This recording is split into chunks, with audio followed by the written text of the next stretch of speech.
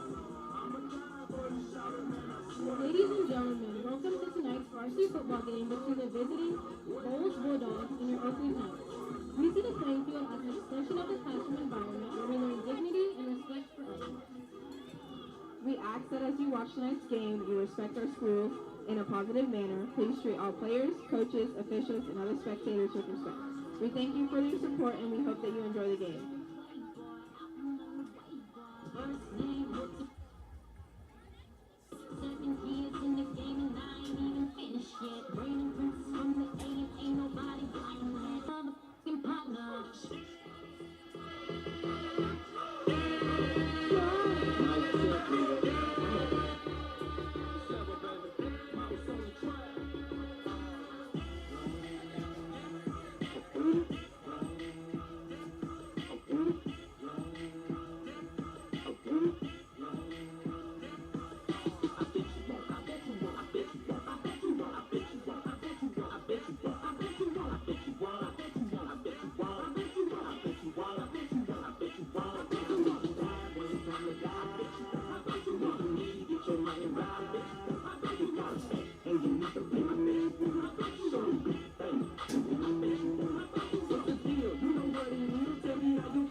Attention, Coach Brown. Lower, just 1 second till we do mic check, please.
Round of applause to the Navy Junior Reserve. Have a moment of silence and prayer. Round of applause to the Navy Junior Reserve. Have a moment of silence and prayer. Oakleaf High School. And we'll be back. Oakleaf High School. And we'll be back to get started with this game.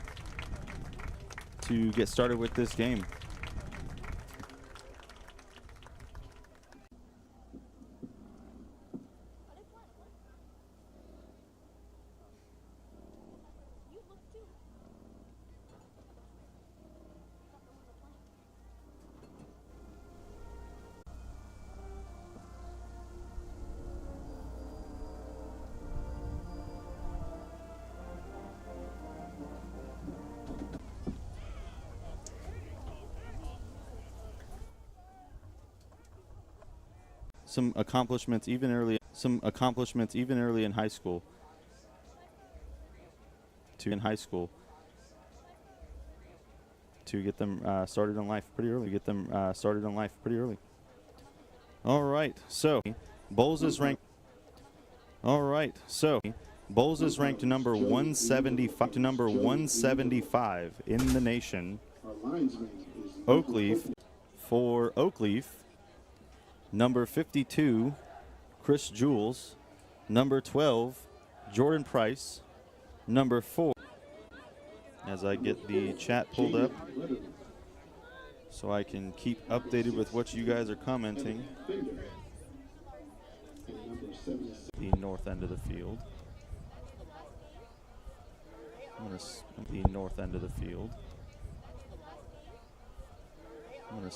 to fact check that real quick with my handy dandy compass. They have chosen so competitive as those later in their schedule, such as Bolles. Bolles is coming into this knowing that they are a team to beat. They've lost one. statistics. So ranked lower than Bolles, and they lost to them. That score for, and then the 9-12 game last week, winning against Hawthorne 35-26. Let me check that on my side. There is a lot more people here tonight than there was last week. I am seeing that on my phone as well. And we will try to see what we can do as far as the signal. I've got the puck about as close as I can get it. Could not. He overthrew him. That's going to bring up fourth. So It's about the 48, 49-yard line. Hopefully, Bolles will take over first. a loss of 50 right at midfield. That was number 25 on the carry, Xander Edwards, a sophomore.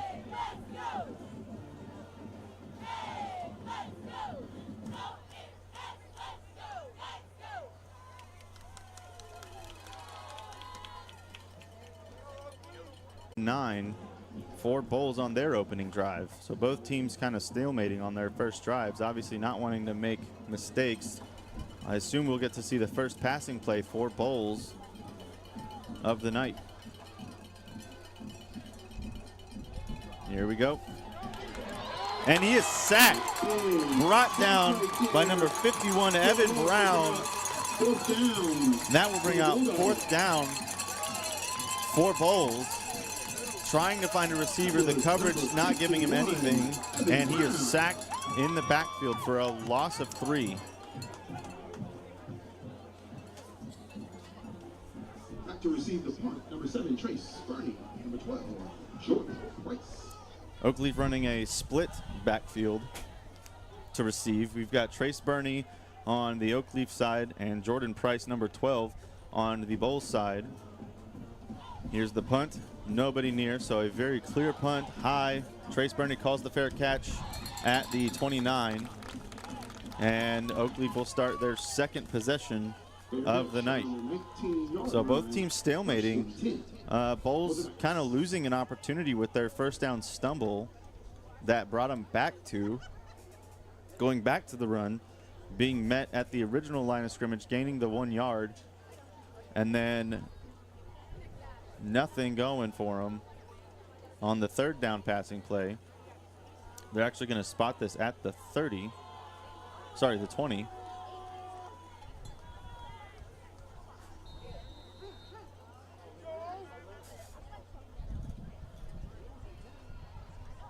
Stefan, I do see the signal horrible. Again, I'm working with what I got on the puck. We were not provided Ethernet by the school. We don't really ask them to, but the ports that are right near me are not working. And the mass amount of people here is pulling cell signal. So we're working with what we got. The passing on the left side, or sorry, right side of the field, caught on Michael Connor the third. It's going to be bring up second down.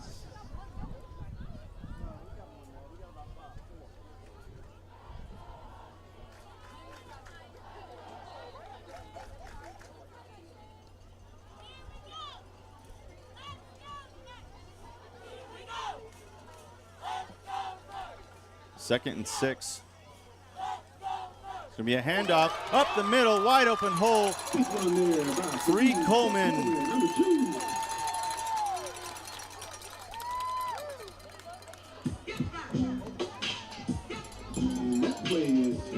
And that's going to be good for a first down out to the 41.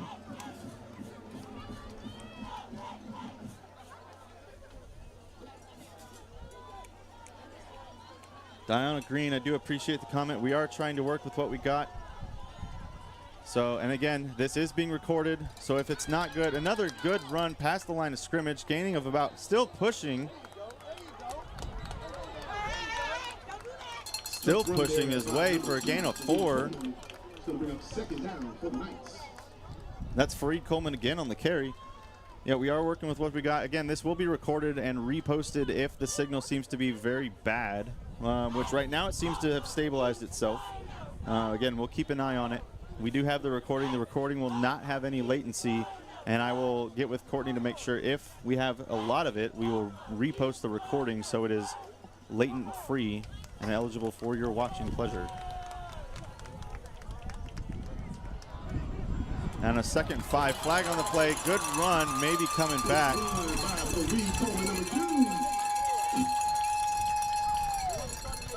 It's probably going to be coming back with those penalties. We're going to run the clock to where they have it set at 7:19. So we'll hold the 2nd down marker. It's going to be a holding on the offense, so that'll bring it back and back them up.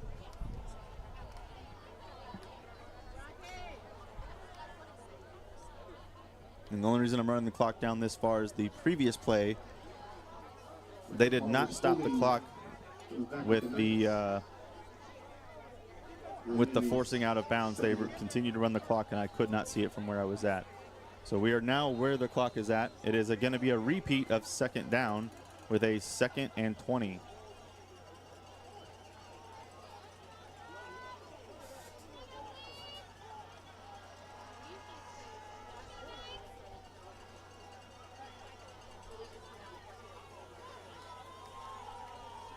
He's going to fake the handoff, pass up the middle, caught.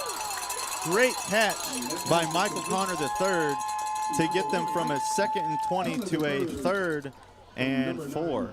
It's a great pass by Jack McKissick to Michael Connor III right up the middle pocket where there was just a gap in the coverage, giving them the yardage that they needed for a 3rd and 4 rather than a 2nd and extended.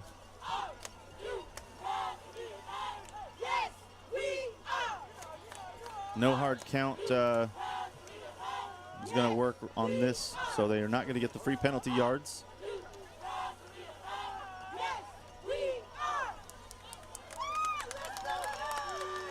Going to be handed off again.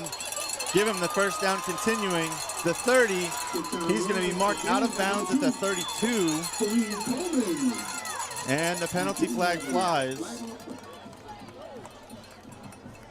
Looks like they are still moving the chains. No, they're going to hold the chains where they are. That may be coming back. We'll have to see what the decision is. Currently marked at the 32. Would be a 1st down for Oakleaf, pushing down the field for the first time this game. All right, so that flag is waved off. So we're going to wave off the penalty after the referees confer with each other. So that will be an Oakleaf 1st down. A great run by Fareed Coleman to give him the 4 yards they needed and some. And they will be spotted at the 32 of Bolles, moving their way towards the red zone for the first time tonight. Passing play, nothing there, and he is sacked. Number 20 on the initial Thomas Green, and more Bolles players just kind of meeting him in the backfield to make sure he goes down.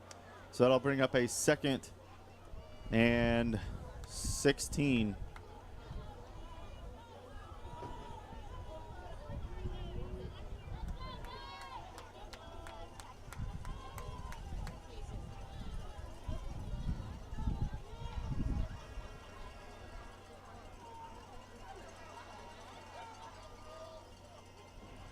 Handed off again to Fareed Coleman, making his way towards the original line of scrimmage, not quite getting there. It's going to bring up a 3rd and 12 after that carry. That is going to be a timeout for an FHSAA water break. We will take our official first timeout here on SSB and be back right after a message from our partner, First Baptist Church of Orange Park. First Baptist Church of Orange Park was founded in 1921. Suffice to say, much has changed in Orange Park, Clay County, and the world since then. Though much has changed in the world, our mission remains the same. We are a church intent on fulfilling that mission and are strategically engaged in our community through partnerships with local schools, sports teams, veterans organizations, and more. We are a family equipping church. We invite you to check us out at firstfam.org or join us in person at 1140 Kingsley Avenue, Orange Park, Florida. And we are back as they are coming back out to the field. I do see Josiah. This is so delayed. Josiah, if you were at the game, then yes, this will be a little bit delayed as we are, of course, having to, one, capture the plays, have it recorded, also have it streamed up to a satellite through, obviously, cellular networks, and then put back out to YouTube, so there will be a slight delay. But it will be as current as possible. If you feel it is farther delayed, feel free to refresh your page. And nothing happening on that play for Jack McKissick, as he will be sacked again and bring up a 4th down. So after pretty good progress, 2 sacks in a row will bring up a 4th down for Oakleaf in Bolles territory. So nothing happening on this drive so far. 4:50 left to go in your first quarter. Oakleaf will leave the offense out on a 4th and 14, trying to gain some yardage or at least get something, even if it's not a first down. A punt here would definitely be at the goal line. And we're going to have a flag on the play. It's going to be a false start on Oakleaf. So that'll back them up, and here will come the punt team to try to get some decent kicking yardage and keep it out of the end zone.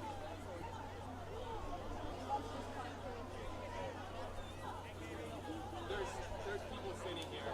Yeah, they went to get something at the gate. Sorry.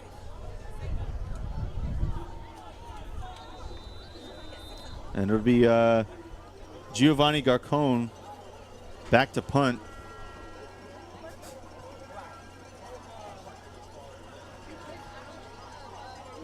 Nearly blocked again. He did get the ball out, but it will go out of bounds at about the 16 or 17. They're going to mark it. They're going to mark it all the way to the 21. Bolles will take over 1st and 10 at their own 21. We'll run the clock down. There we go. We do appreciate you guys watching and the feedback. Again, anything that we see, we do try to address if we can. Appreciate the support from anybody local and those that can't be here at the game. I do see some latency here. Again, we are keeping an eye on it. So if there is some latency, again, there's a lot of people here. Cell signal is going to get eaten up. Passing play, breaking a tackle. That's going to be number 0, Corbin Fordham, their tight end. A pretty big kid with a very good lowering of the shoulder just to push his way through. And that's going to bring number 3, TJ Early, off the field, who looks like he was a little shaken up on that play.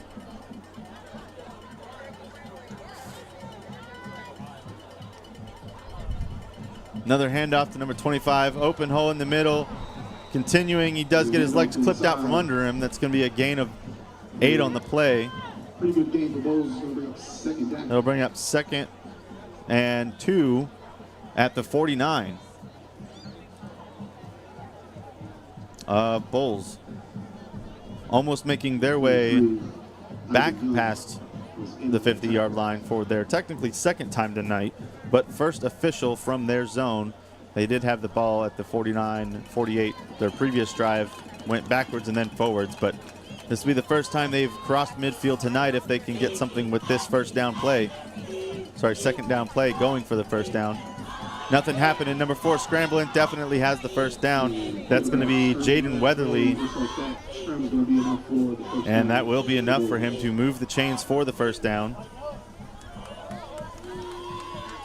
They're going to spot it at the 48. He only needed the 49, so it will be the 1st down for Bolles. First time in Oakleaf territory on their own accord tonight.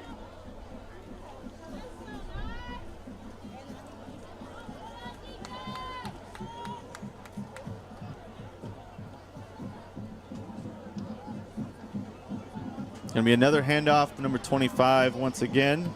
Xander Edwards, pickup of about 5. It's going to be 2nd and 5.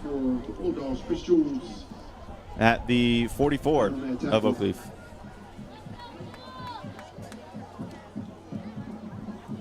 So we'll call it 2nd and 6 at the 44.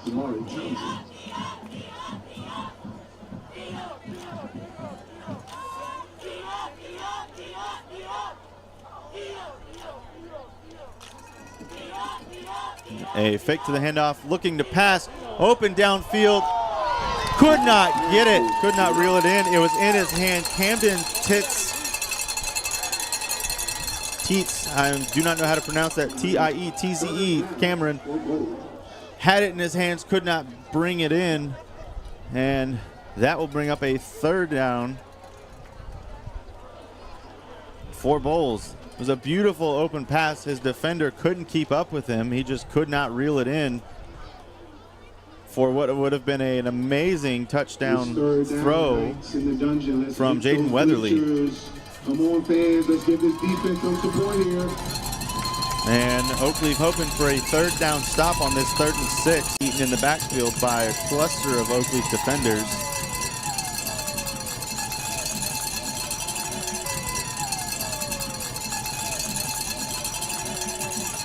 He's going to keep it himself, pushing up the left side. He's got the 1st down to the 35.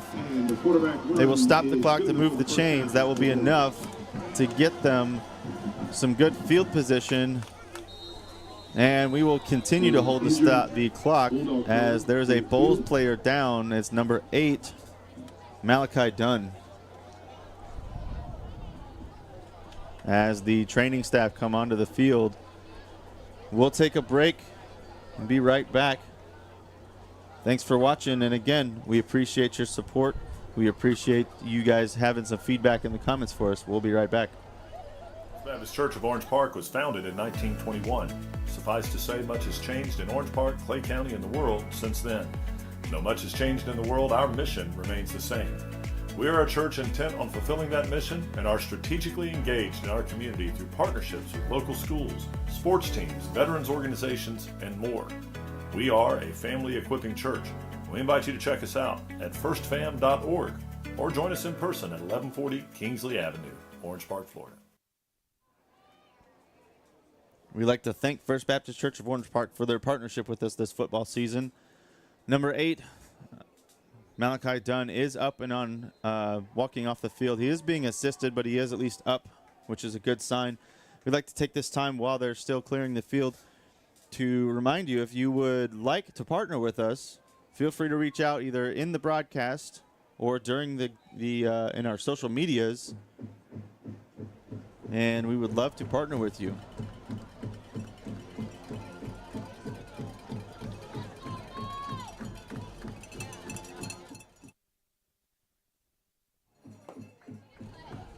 A handoff again to number 25. He's going to power his way forward, still being pushed, and they're going to stop forward progress after a gain of 7. And the clock will count down. My clock is not matched up with theirs, but that will be the last play of the first quarter. Time will expire here. As the first quarter winds to an end. Your score currently, Bolles 0, Oakleaf 0.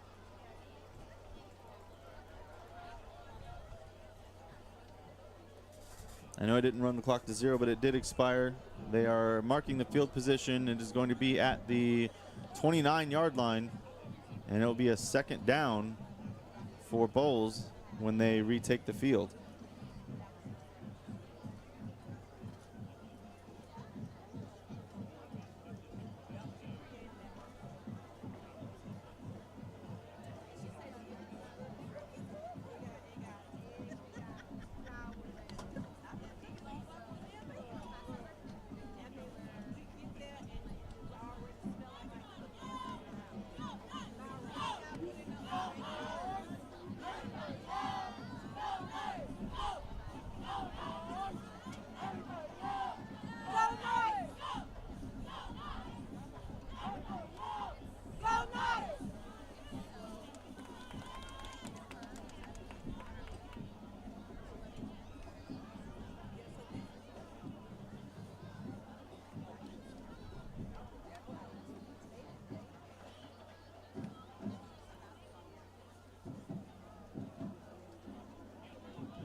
We are getting ready to start the second quarter.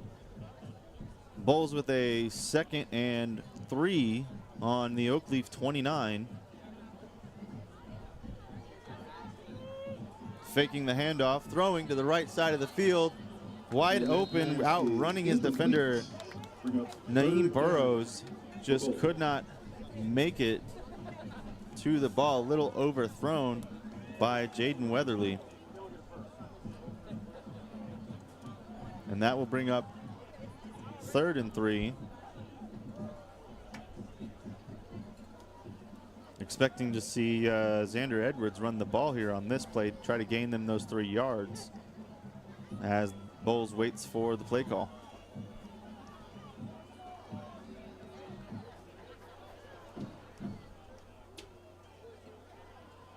It's 3rd down, Dungeon. Let's go.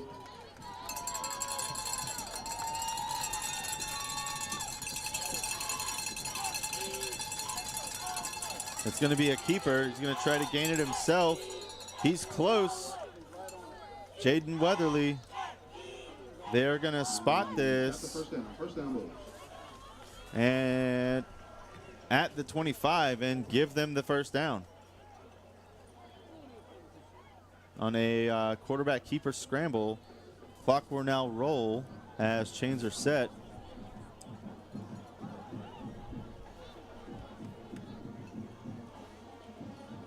First and 10 Bolles at the Oakleaf 25.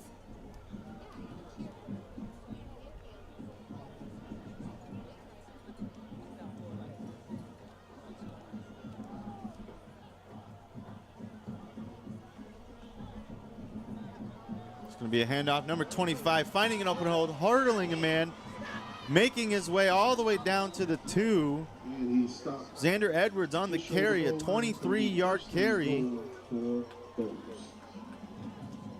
Nearly having the touchdown there and finally being brought down by Oakleaf, not wanting to give up the first touchdown of the night.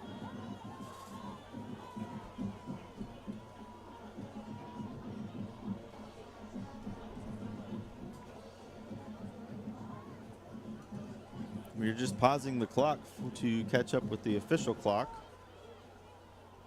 as they stopped it for the down marker to move. And we'll start it here. It's going to be a direct snap taken again. He's trying to power his way in. And they're going to stop him at the 1. And that play is held short of the goal line. It's going to bring up 2nd and goal. 2nd and goal at the 1-yard line. We'll call it 1.5.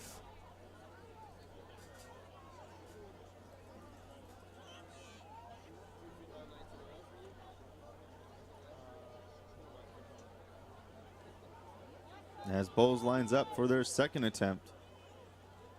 Another snap taken up, and that is going to be good. Finding a hole on the left side of the line. Touchdown, Bolles.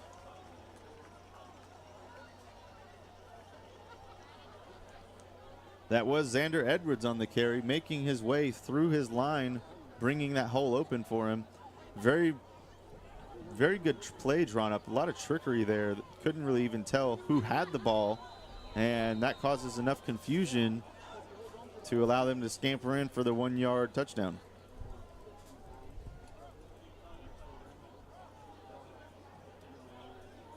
The extra point being attempted.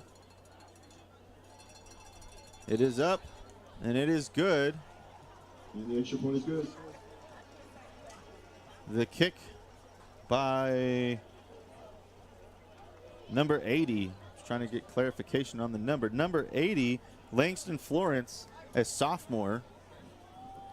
And that will tack on another point for Bolles, leading with 9:59 left in your second quarter, 7-0.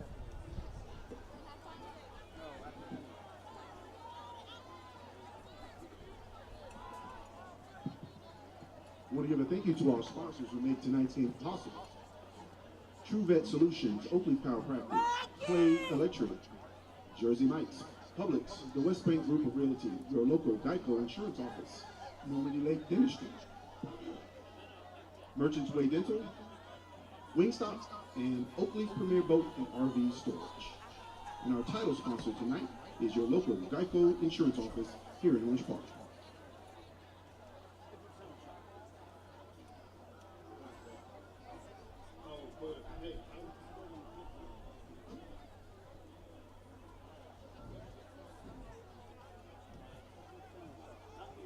As we wait for Bolles to kick off, I'd just like to remind you this will be sitting in our archive, so you can always go back and watch this or any of our past broadcast games on our YouTube channel, Sunshine State Broadcasting on YouTube. Feel free to follow us on our social medias to stay up to date with the current events and what's going on, as well as the schedule for the rest of the season, and even make game suggestions if you feel like it. This kickoff is going to be fielded at the 1, and he will be carried into the end zone for a touchback, and that will bring it out to the 20 for Oakleaf to take over for their third possession of the night.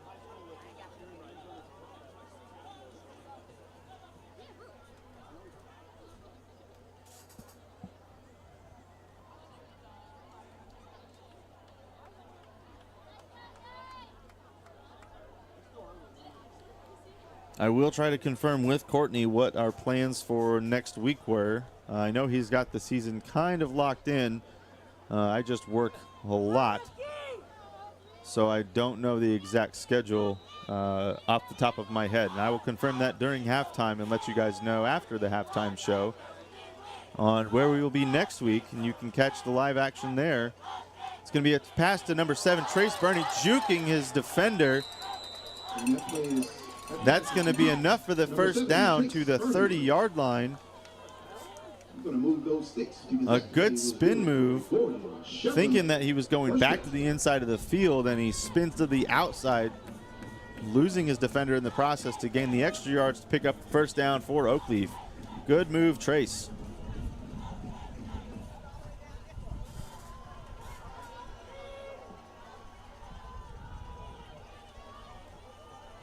Another passing play, same type, but to Sincere Murphy, and just a little low, so could not be scooped up.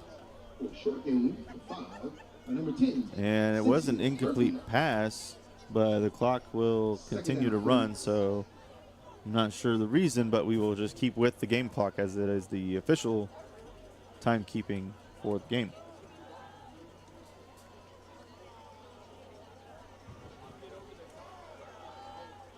That'll bring up second down. Oh, they're giving them a completion, actually. That is why the clock is continuing. They said he made it. This is going to be a taken to the right side of the field by number 2, Fareed Coleman. There is a flag on the play. They did give him the completion, so it was a 4-yard completion. Sorry, 5-yard completion. And that'll bring up 2nd and 5. We'll see what this penalty is and what it will give as the result of that scramble to the right side of the field. And that will be on the offense as they are moving the ball backwards in what I would assume is a holding penalty.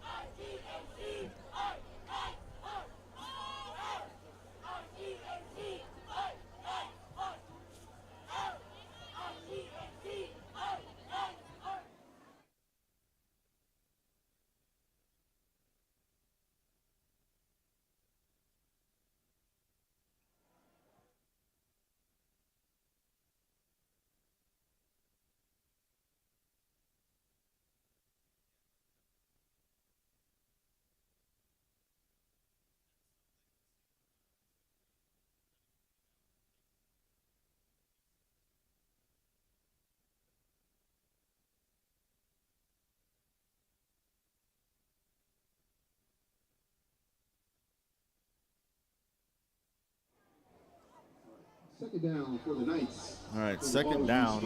It's offensive penalty. I did not see what the call was from the official. I'm sure the camera caught it if he did signal it. But either way, it's going to back him up 10, so I would assume a holding penalty.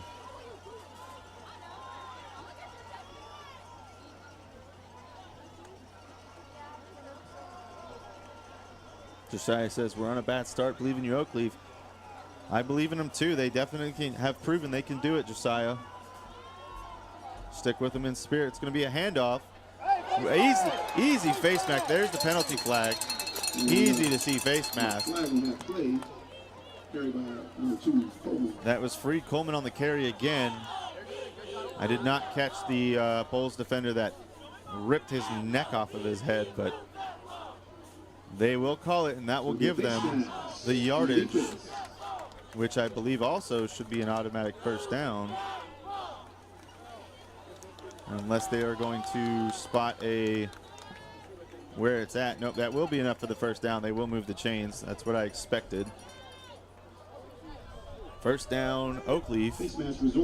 After the face mask penalty at the 42-yard line. Spotted right in between the 42 and the 43.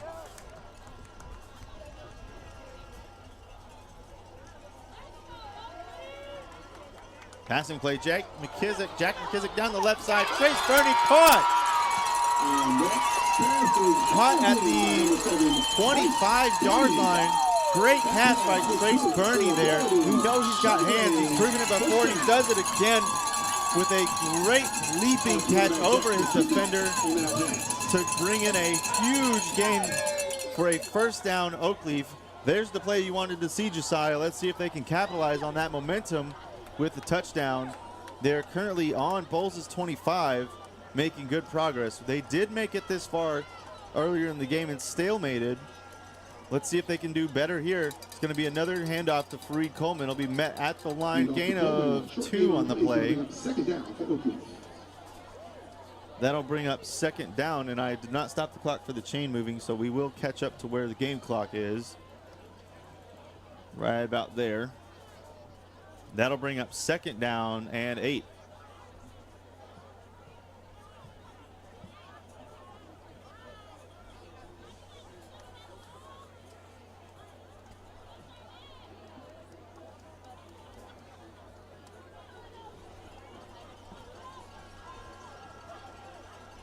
Trace is a senior, and if I do remember correctly, he has committed to a college already. And I would say they're getting a great receiver with him. We've seen him play multiple positions. He's designated as a receiver. Actually, he's designated athlete, so he's a multi-position player for Oakleaf. Another passing play. Good catch. Number 1, Michael Connor, the third, making his way across the field. That will be enough for a first down. Oakleaf into the red zone for the first time tonight. It will not be a first and goal as they are at the 13-yard line, so they still have a chance for another first down. So potentially 8 plays here to score a touchdown. I don't think they'll need that many, but we are seeing the momentum that they have had in every game thus far, and I think they're catching a rhythm here. There is a penalty marker that has been thrown, and we will match illegal substitution, and that will push them back.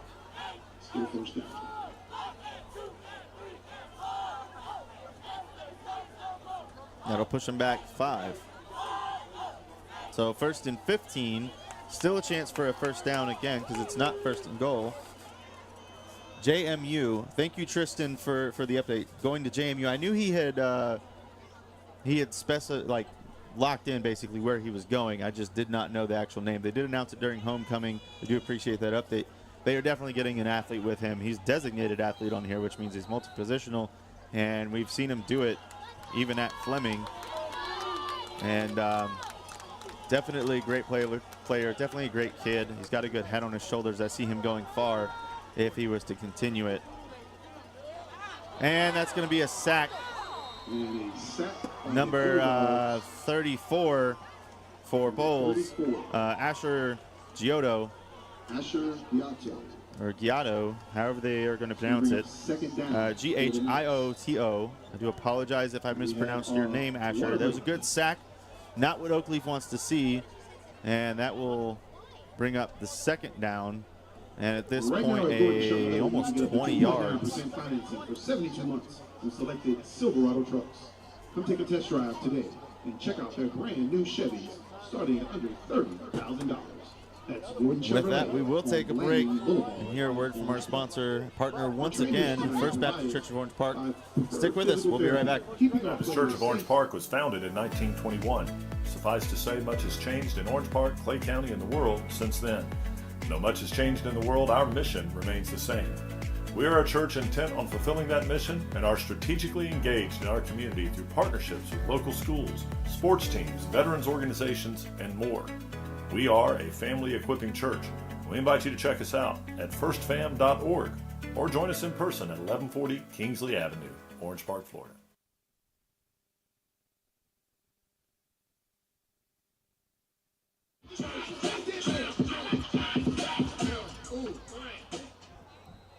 Thanks for hanging around. We're back.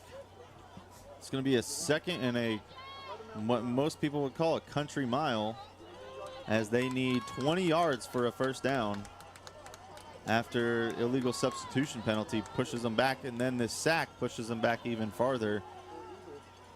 They do still have a chance, but we need to see no penalties from Oakleaf here if they want to capitalize. It's going to be a handoff to Fareed Coleman. Good run, making it to the 10.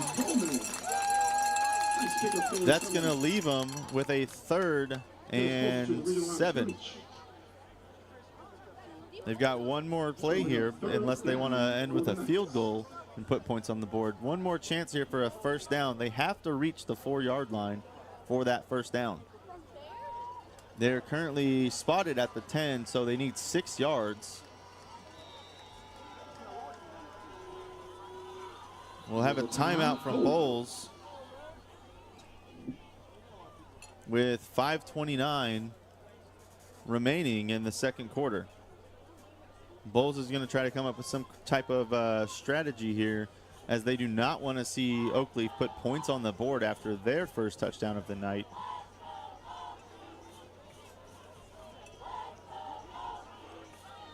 Again, Oakleaf with a 3rd and 7 to go.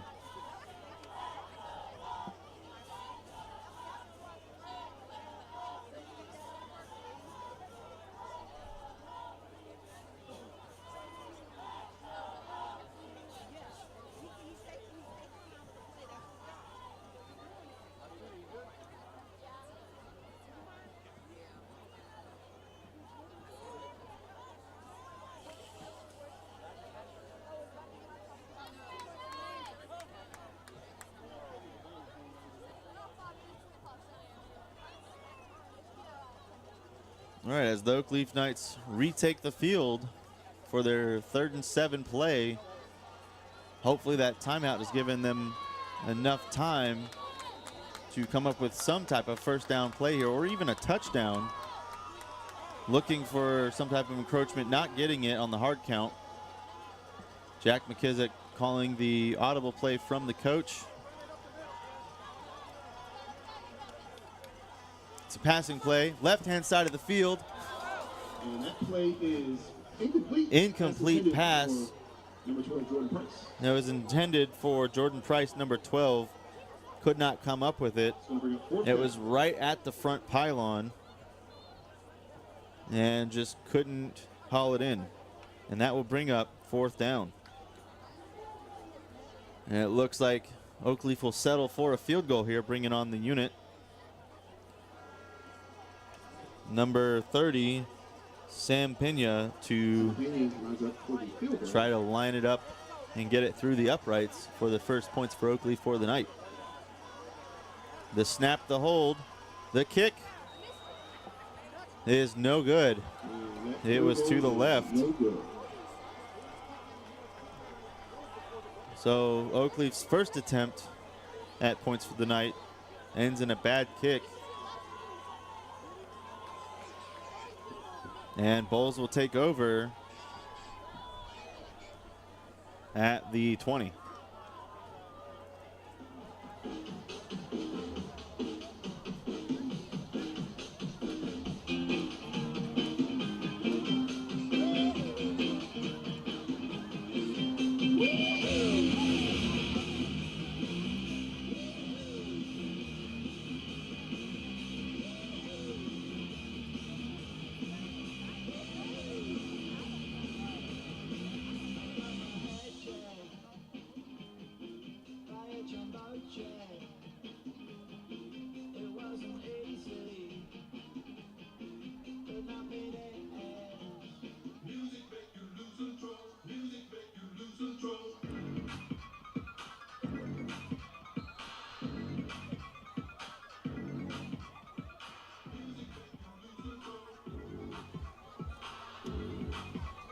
Bulls taking over 1st and 10 on their own 20.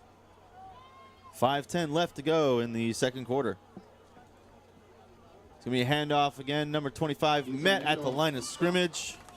Xander Edwards on the carry. Number 4, Jermaine Robinson meeting him at the line of scrimmage. Going to bring up 2nd down. No gain on the play. Reading it beautifully, getting in there and stopping that run. A 3 and out for Oakleaf here would be critical for them to get the ball back with enough time to potentially score in this first half. Bolles obviously would like to prevent that. Another handoff, number 25, left-hand side of the field, finding in the little pocket. Gain of about 3 on the play after he's brought down. It's going to bring up 3rd and 7, 3rd and 6. 3rd and 6 for Bolles. They need to get to their 30. They are currently at the 24.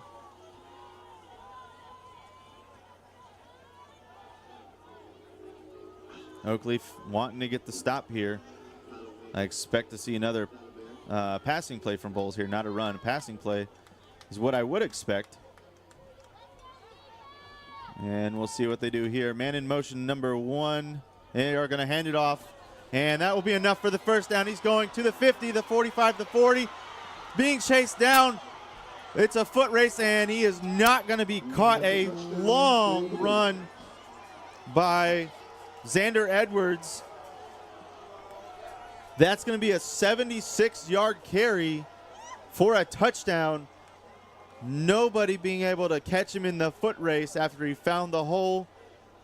And that's going to put 6 more on the board for Bolles. And he is definitely hyped about that one, as he should be. 76 yards down the field. As Langston Florence will come on for the point after.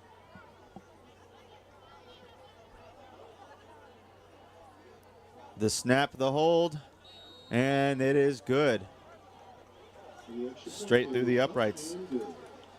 With that 76-yard carry and point after, that will put Bolles up 14-0 with, I believe, 3:21. Again, the official clock is saying 3:29, but it also looks like a 4. Their LEDs are a little worn out. Either way, 3:21 is what we'll go with left in the second quarter. And again, once that clock moves, I'll match it up. 14-0 your score for Bolles. Oakleaf needing something to go here with 3:21 left. They definitely have a chance. They had some momentum. Some penalties wore that out. And the Oakleaf team is booing the cheerleaders that are running their Bolles flags across the end zone in celebration. I know you can definitely see the Bolles stands whenever we go wide. It's a little more difficult to see these Oakleaf stands, but I'll kind of paint a picture for you. There's not an empty seat anywhere. I am located at the Bolles 45, and I do not see an empty seat anywhere below me. The student section, they are all standing. I'm even having to stand to see over some people. It's a very packed house. Multiple reasons, obviously homecoming, and then obviously this is a big team, big game. It's going to be fielded at the 4. It's going to be carried out. Good open hole, and he'll be brought down from behind. That was Jordan Price on the carry, number 12. He'll be brought down at the 25. So a 21-yard run out. He had almost some open field in front of him. Was looking to juke some defenders and just being brought down from behind by a very quick Bolles player.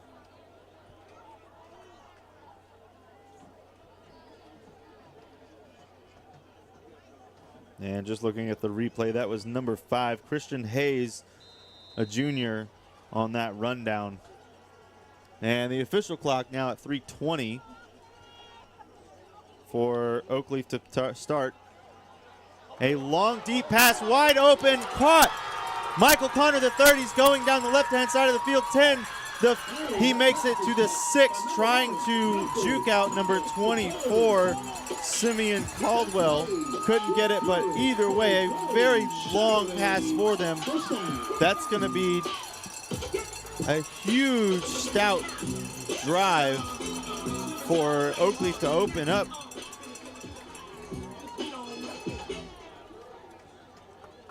It's going to be a 1st and goal.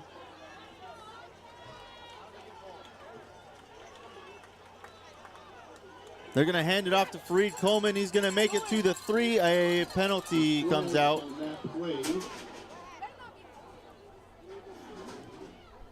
Two flags, most likely for the same thing. Illegal shift on the offense. That will bring it back. That flag is going to be against the offense. Still going to be first. Still technically 1st and goal.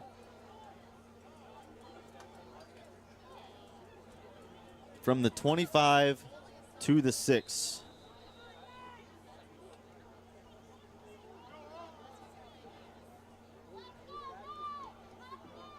What a pass.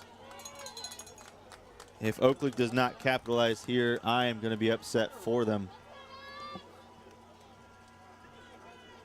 It's going to be from the 11. Fareed Coleman juking, making his way in. Touchdown, Oakleaf. Putting some points on the board before halftime.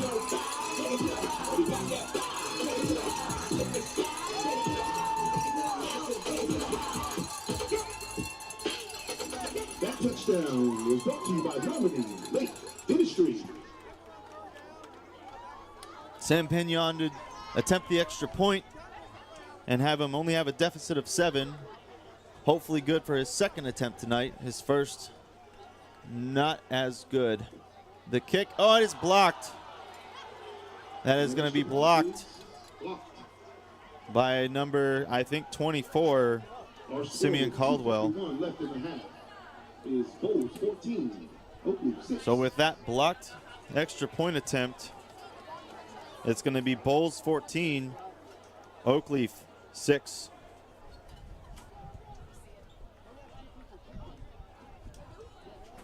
Again, looking at the replay, what I'm calling the replay, it's realistically, I just have the broadcast pulled up.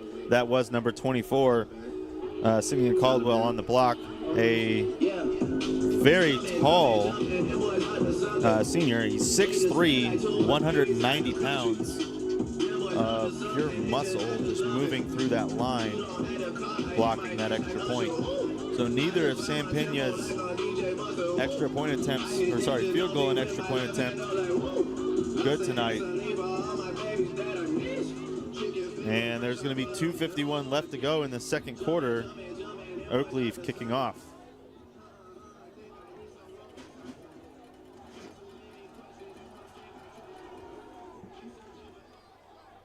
It's going to be fielded at the 12. Moving up to the 30. And that was Santana Starks on the carry, a senior. And that'll bring out the Bolles offense. Without a 3-and-out, this should be the last drive of the half. 2:38 left to go, and this music is blaringly loud. I have the crowd mic completely off, and I know it's still coming through because it's that loud.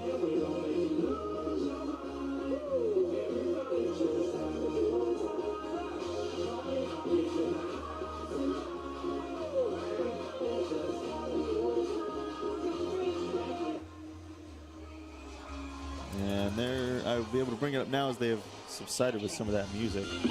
And never mind, they bring it back. Partying all night.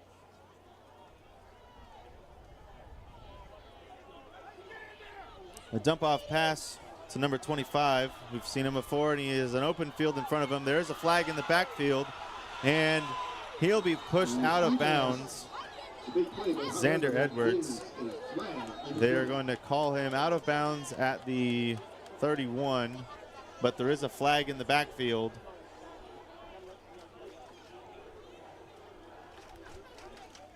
A face mask on the offense. So that'll bring it back, and they will lose some yards. So all they realistically did there is run some time off the clock.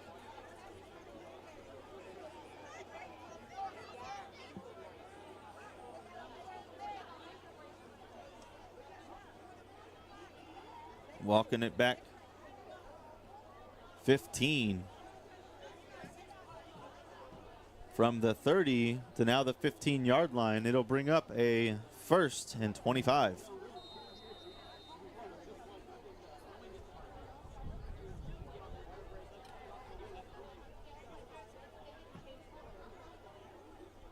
Bolles waiting for the play call.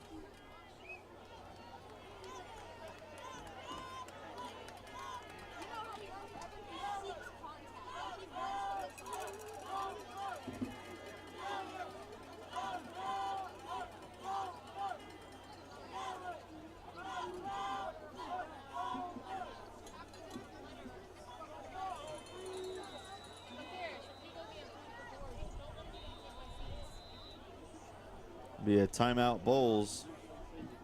Timeout, Bolles. With that, we will take a timeout and have another word from our partner. Again, if you would like to have anything commercial-wise or just announced, feel free to reach out and partner with us.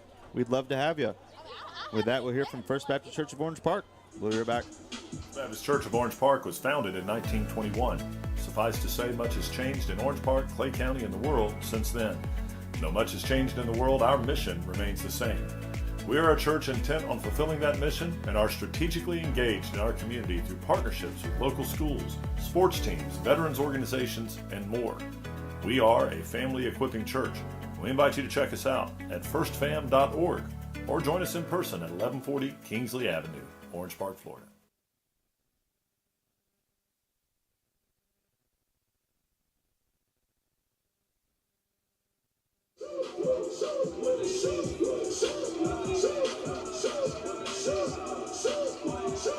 Again, we want to thank First Baptist Church of Orange Park for their partnership with SSB this football season. If you'd like to have any type of partnership, commercial, sponsor announcement, whether it be a first down, a red zone, or a touchdown, feel free to reach out to us. We'd love to have you.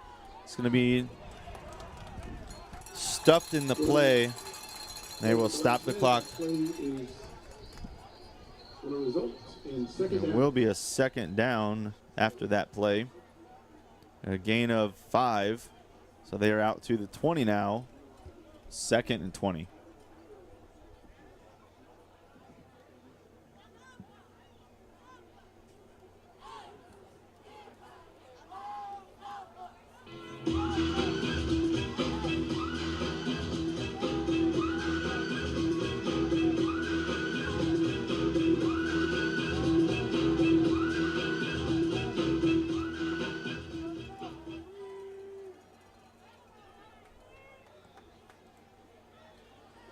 And a pass down the right side of the field.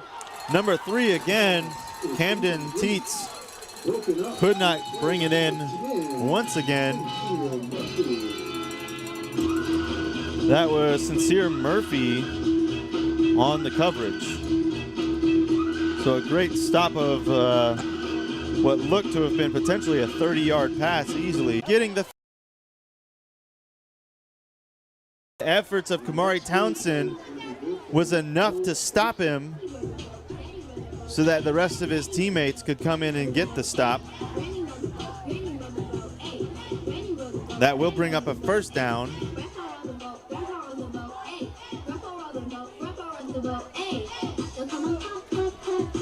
And they are at the 41.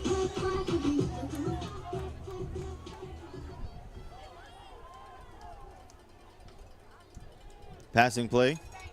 Left-hand side of the field looking 2 open receivers over the head of Truett Henderson. That's going to be 1:21 left to go in the second. I'm going to run the clock down to that. And that will bring up a second down and 10. Stefan says, SSB connection strong, love it. Glad to hear it. I know we've had a couple of buffering issues there, Stefan. I do appreciate you sticking with us. I've got the puck sitting as best as I can to grab as much signal as I can. Most people are not on their phones anymore like they were at the beginning of the game. So cell signal service has opened up. It's going to be another carry for Xander Edwards, and he will gain about 5, we'll call it 4 on the play. And that'll bring up 3rd and 6 for Bolles. Clock counting down to about a minute left to go in this second quarter, first half. 3rd down, Oakleaf needs a stop if they want to try to get the ball back with any chance of anything else happening. Number 11 looks like he's coming off the field for Oakleaf. That's going to be Ashno Lucius, potentially some type of a shoulder or an arm issue. Another passing play. Right-hand side of the field, number 0, not caught. That's going to be Corbin Fordham, who was intended. A flag in the backfield. He could not haul that ball in. It's going to be a roughing the passer on Oakleaf, and that'll push him forward for a first down with 39 seconds left to go. So a free first down for Bolles, pushing them into Oakleaf territory at the 40. 39 seconds left to go. Clock will start on the snap. Bolles will have the ball for the rest of this half unless Oakleaf comes up with some type of turnover, whether it be a fumble or an interception. First down from the 40. Clock starts.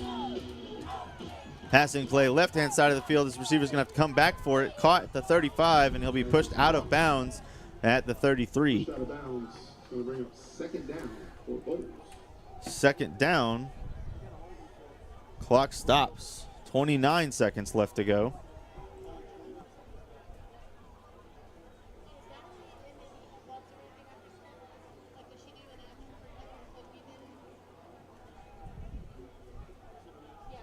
Bolles trying to capitalize with their possession here, as they will actually get the ball to start the second half, trying to capitalize with potentially 2 touchdowns.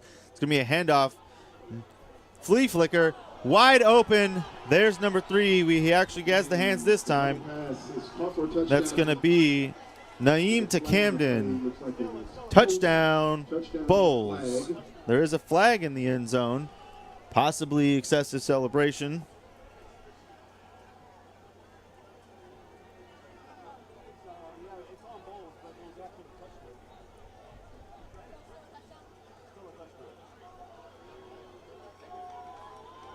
Yeah, it most likely be enforced on the kickoff. Touchdown. Touchdown is good. After the play, unsportsmanlike on Bolles. The Bulldogs. It'll be enforced on the kickoff.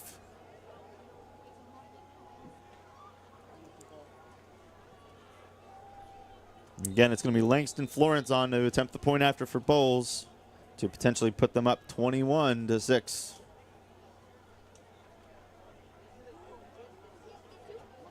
The snap, the hold, the kick, and it is good.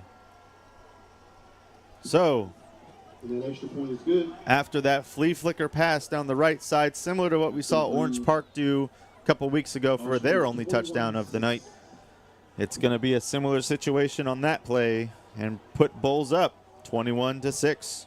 17 seconds to go left in your second quarter. And the booing again because the Bolles cheerleaders running their flags across the end zone. Rubbing that touchdown in the face of this Oakleaf fan base. Not happy with it. Oakleaf will have a little bit of time on unless they run it back, 17 seconds to go, to potentially try to get 1 or 2 plays off with probably some deep passes. They've done it before. We've seen it. Trace Burney. Let's see if we can have it happen again.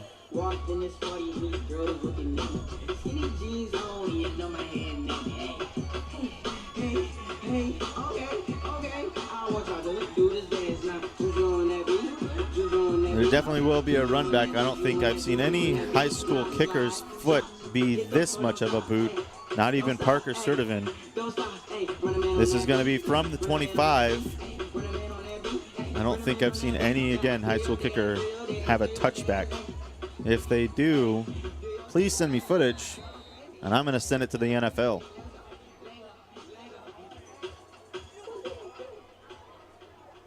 No, it's going to be a squib kick, left-hand side of the field. Fair caught at the 46. And that fair catch is caught by number 10, Sincere Murphy. That'll bring up first down. Sincere Murphy on that catch.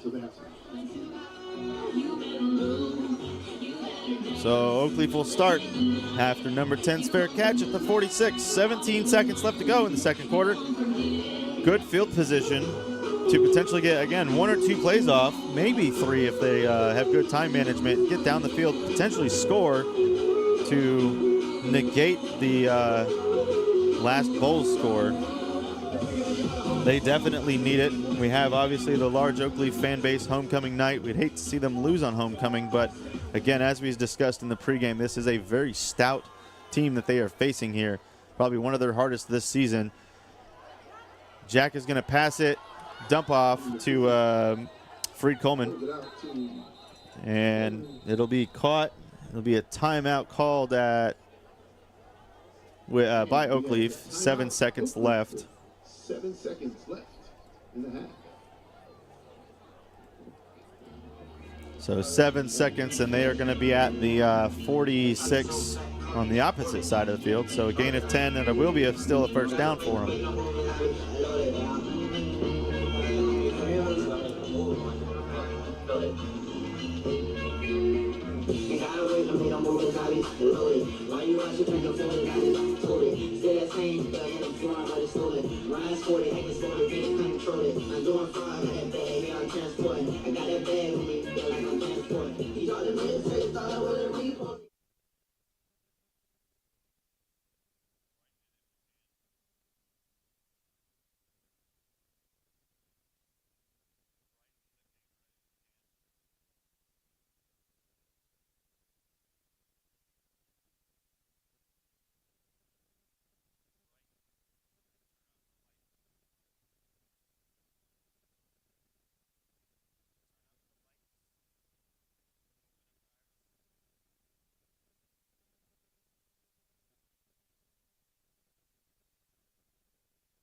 Seven seconds left to go. Jack McKissick in the backfield with Fareed Coleman. Looking to pass, getting nowhere, scrambling, but being stuffed. Number 99 and number 34. It's going to be Chance Focho and Asher Giotto. And that's another timeout called Oakleaf. We will run the clock down to 2 seconds. This will be the last attempted play of the half with a 2nd and 13.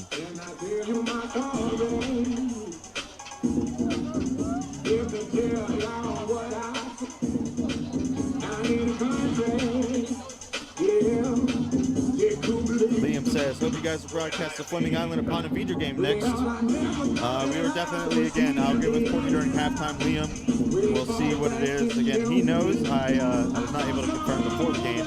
He has the schedule, and I will confirm it in the second half after the halftime show with what game we are doing next. Again, always make sure you check our social medias. We keep you up to date there with where we're going next and the latest information. I will try to get that information for you as soon as I can while we wait for the last play of the first half.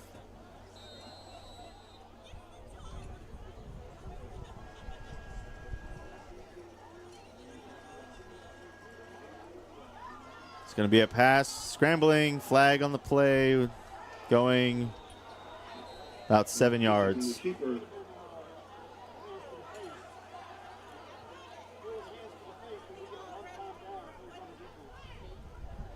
And that should be the end of the half. It's going to be a holding on the offense. Penalties declined. That will end the half. Your score at halftime, Bolles 21, Oakleaf 6. After some really great plays by Bolles to get them down the field. With that, we will go to halftime and watch the halftime show presented by what looks to be the JROTC program, and I believe the Golden Regiment Band, if I'm not mistaken. Either way, we'll have that coverage for you here on SSB after we hear from our sponsor. We'll be right back. Baptist Church of Orange Park was founded in 1921. Suffice to say, much has changed in Orange Park, Clay County, and the world since then. Though much has changed in the world, our mission remains the same. We are a church intent on fulfilling that mission and are strategically engaged in our community through partnerships with local schools, sports teams, veterans organizations, and more. We are a family equipping church. We invite you to check us out at firstfam.org or join us in person at 1140 Kingsley Avenue, Orange Park, Florida. Again, we want to thank First Baptist Church of Orange Park for their partnership this season. If you would like to partner with us, feel free to reach out in our social media pages, Facebook, Instagram, and X, as it used to be called Twitter. We are also obviously live on YouTube. Feel free to reach out to us here. SunshineStateBroadcasting@gmail.com or Courtney@ssbjacks.com. We would love to work with you and support your school. And excuse me for mispronouncing. It is homecoming night, so we will have the homecoming court, I believe, for the halftime procession. And I will leave the crowd mic on so you guys can hear what's going on and get that information for you in the meantime. You guys have a great one. We'll be back after halftime.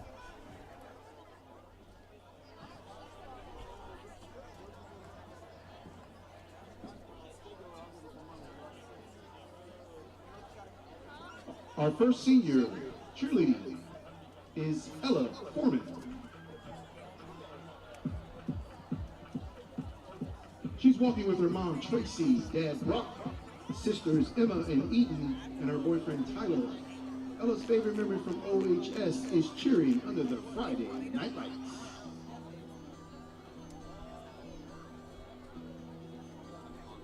Our next senior is Skylar Harley.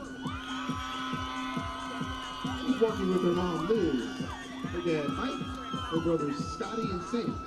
After high school, Skylar plans to attend college to become an elementary school teacher.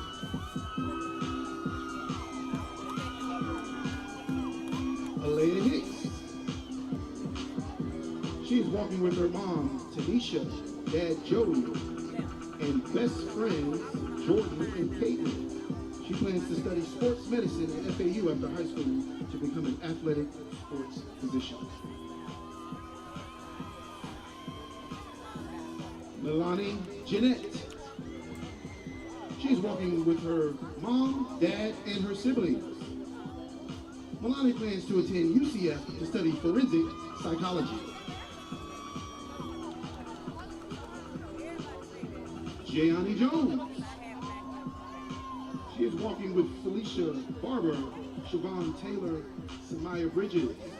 She plans to study forensic science and become a CSI crime scene investigator. Joshua LaFortune. He's walking with Tanika Durham and Harry West. Joshua plans to pursue a career in nursing. Kennedy Little. She's walking with her mom, Tanisha Meadows, her brother Dalen Meadows. Though her dad cannot be here tonight, he sends his love. Kennedy plans to attend college for elementary education to become a teacher. Nicole Ross Harris. She's walking with her father, Damon, her brother, Nick, her mother, Sharonda, and close friend, Shania. Nicole plans to attend FIU and major in criminal justice.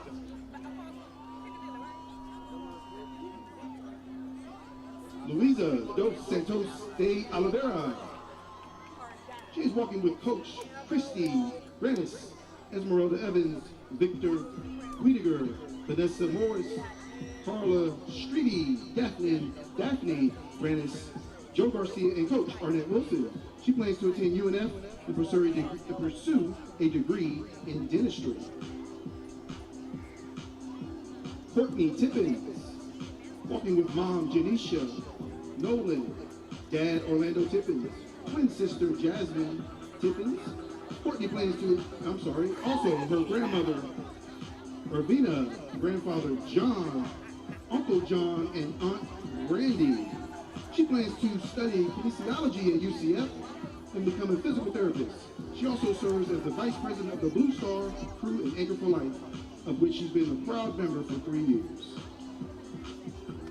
Madison Willis, walking with her parents Jeffrey Willis Jr. and Trisina Willis. Madison is an accomplished student in many activities at Oakleaf.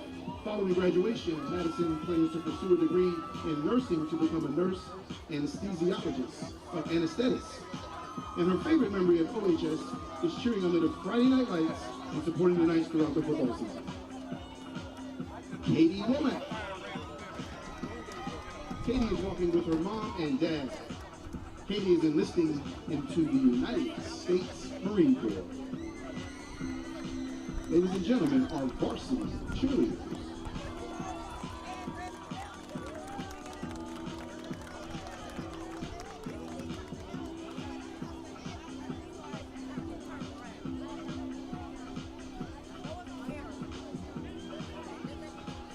And we have one dance member that we want to recognize tonight for her senior night, Gordiana Mateer. She is the captain of the dance team, and she's walking today with her mother, Gerda, her father, Eric, older sister, Rekana, and Mateer. Her older sister, Rekana Mateer. After high school, she plans to attend UF and become a nurse practitioner for the NJCU babies.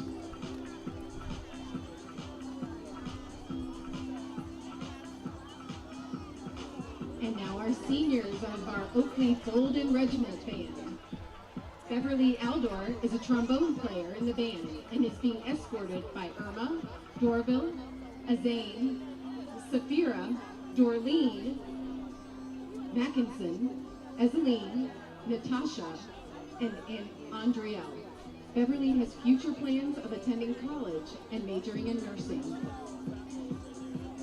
Leonardo Arias is a saxophone player in the band and is being escorted by Mila Gross and Ramon Arias. Leo has future plans of attending UCF and majoring in mechanical engineering and minoring in music composition. Paige Barango is a percussionist in the band and is being escorted by Rachel, Steve, and Peter Barango. Paige has future plans of studying computer engineering and participating in music ensembles. Kian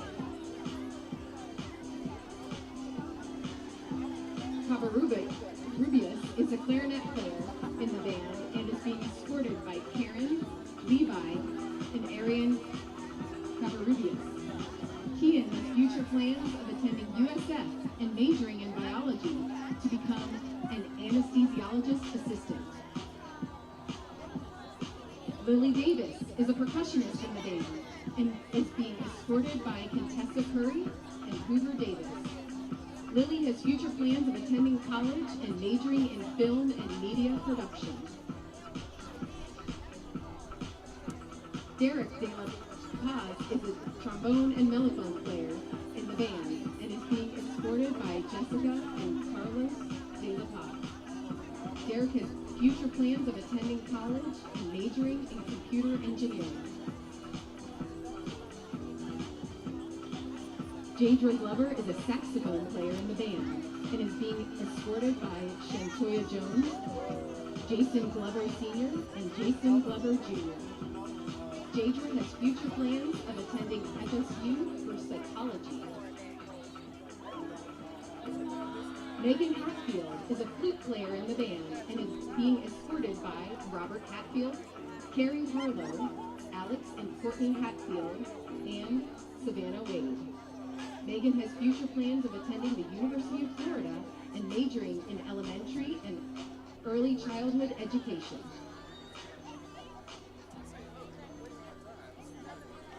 Angel Ide is a trombone player in the band and is being escorted by Ifoma, Cecilia, and Kenneth Ide.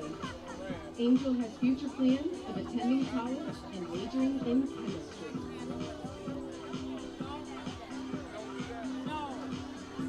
Mariah Ingram is a color guard member in the band and is being escorted by Brittany Johnson and Maya Ingram. Mariah has future plans of attending college and majoring in marine biology. Judah Kirk is a percussionist in the band and is being escorted by Rachel and Matt Kirk. Judah has future plans of opening his own HVAC business. Jaden Liu is a clarinet player in the band and is being escorted by Fa Liu, Jenny Zhu, and Carson Liu. Jaden has future plans of attending UF to major in data science and minor in economics. Christian Magalesh is a percussionist in the band and is being escorted by Amanda, Amaro, Emilio Magalesh, and Anna DiVincenzo. Christian has future plans of attending UCF to major in music education.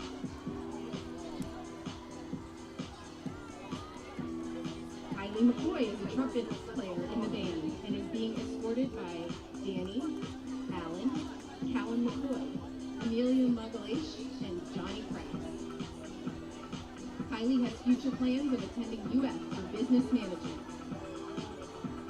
Owen Mills is a euphonium player in the band and is being escorted by Austin, Sarah, Diana, and Henry Mills. Owen has future plans of attending UCF to major in music theory and composition and music education.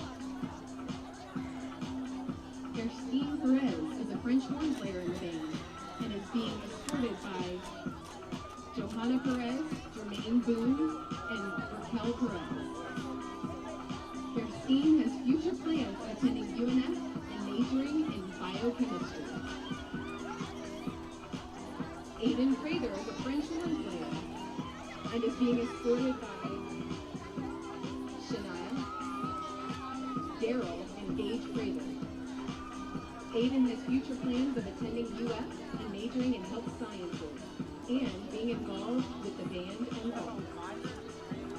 Jaden Ranger is a French horn player in the band and is being escorted by Shayla and Ricardo Ranger and Nazareth Torres. Jaden has future plans of attending FIU and majoring in nursing. Grace Roca is a color guard member in the band and is being escorted by Megan, Leo, Victoria, and Leo Roby. Grace has future plans of attending college and majoring in civil engineering. Kimberly Ryan is a euphonium player in the band and is being escorted by Rob, Tracy, Kira, and Caitlin Ryan, and Danny Rivera. Kimberly has plans of attending college and pursuing a career in sports photography. Jason Scurry is a French horn player in the band and is being escorted by Cassandra Ross, Jason Scurry, and Justin Scurry. Jason has future plans of attending college and majoring in physiology. Emerson Smiley is a flute player in the band and is being escorted by Yuki, Carlos, and Zyler Smiley, and Hockey Coates. Emerson has future plans of attending UCF and majoring in veterinary medicine and minoring in music. Zachary Smithers is a tuba player in the band and is being escorted by Kim, Clay, and Sarah Smithers. Zach has future plans of attending college and majoring in aerospace engineering. Mayana Walker is a color guard member in the band and is being escorted by Jayana, Miles, Miley, and Giles Walker. Mayana has future plans of attending college and majoring in nursing or health sciences.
Slide with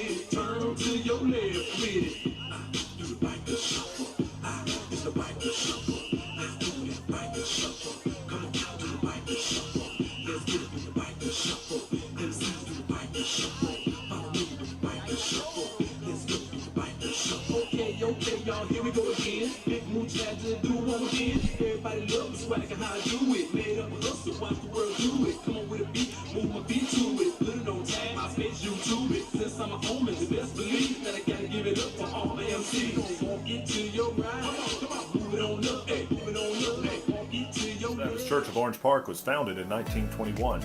Suffice to say, much has changed in Orange Park, Clay County, and the world since then. Though much has changed in the world, our mission remains the same. We are a church intent on fulfilling that mission and are strategically engaged in our community through partnerships with local schools, sports teams, veterans organizations, and more. We are a family equipping church. We invite you to check us out at firstfam.org or join us in person at 1140 Kingsley Avenue, Orange Park, Florida. Welcome back after that halftime homecoming court. I'm Garrett Benford again, still here.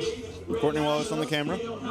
We're taking a moment to enjoy the halftime festivities just as much as you were.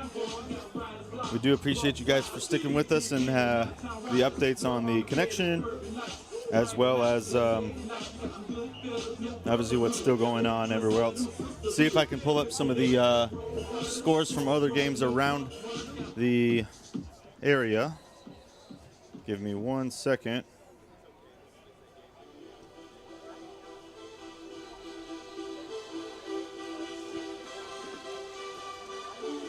And I will get the scoreboard put up again as we get prepared for this third quarter.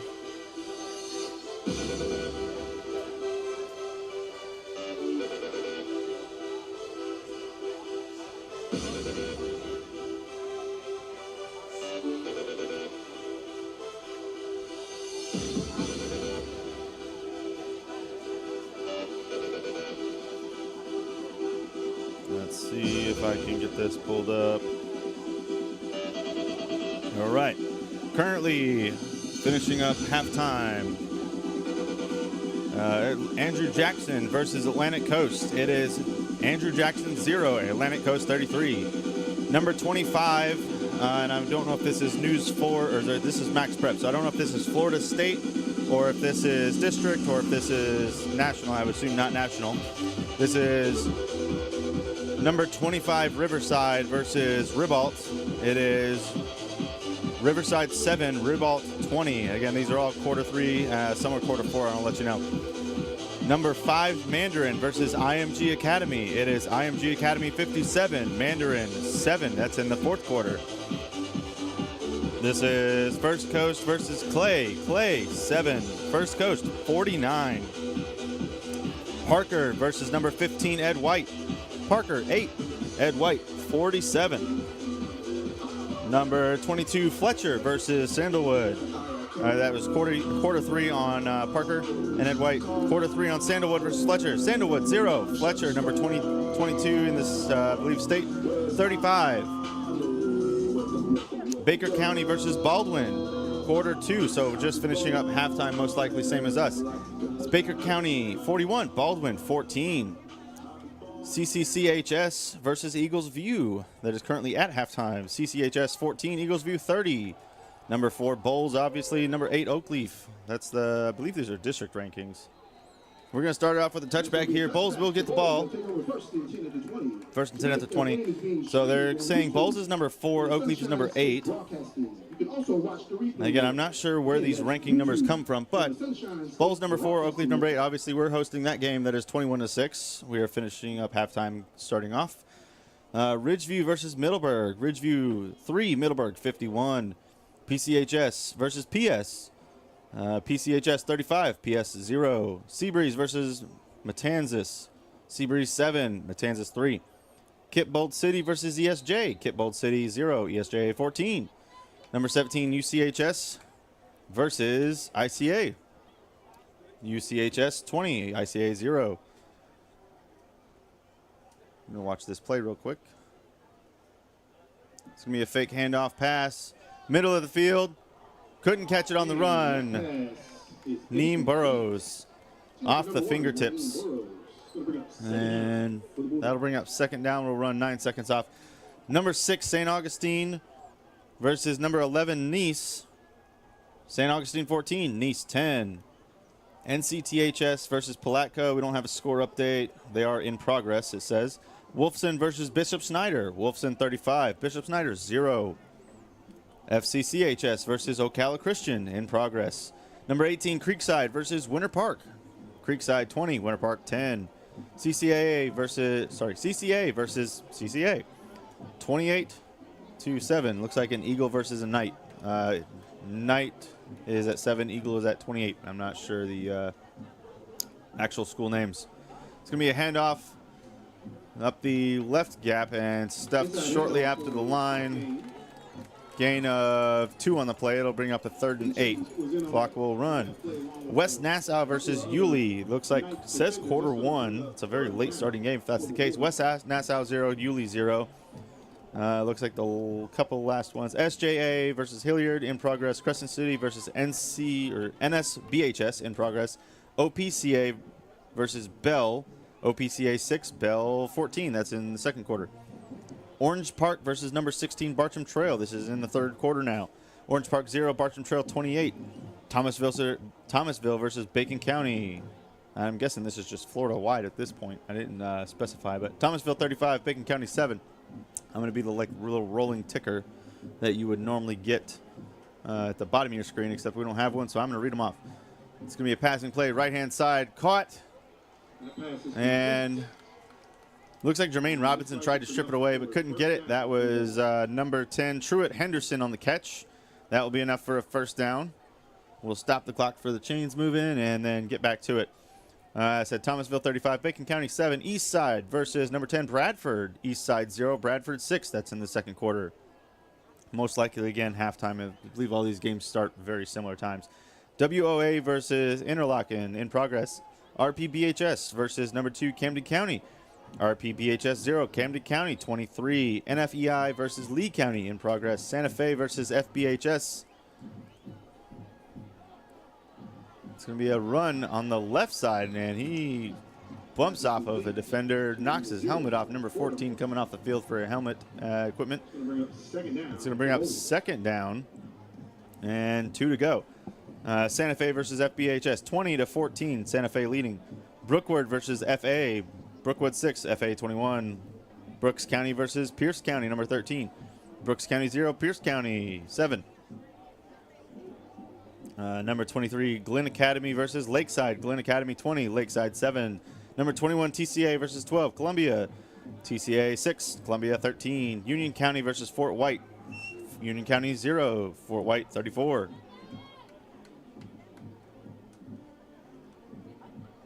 Another handoff. Met at the line and maybe a gain of 1. Stuff in the back. I'll radio up to him and see if during the game, if one of our breaks, if he can give me an answer. Give me another handoff on third down, trying to push for the one that they need, still going. And he looks like he was stopped short, 4th and 1. Oakleaf defense has held. 4th and 1 for Bolles. And it doesn't appear immediately like they're bringing on the punting unit. It looks like we got an Oakleaf player down. Clock will stop. We have a Knight down on the field. That's number 15, Junior, number 15. Rodney Townsend Jr. As the athletic staff tend to him, I will see if I can get that update now.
And we got a flag on the play as the Bulls.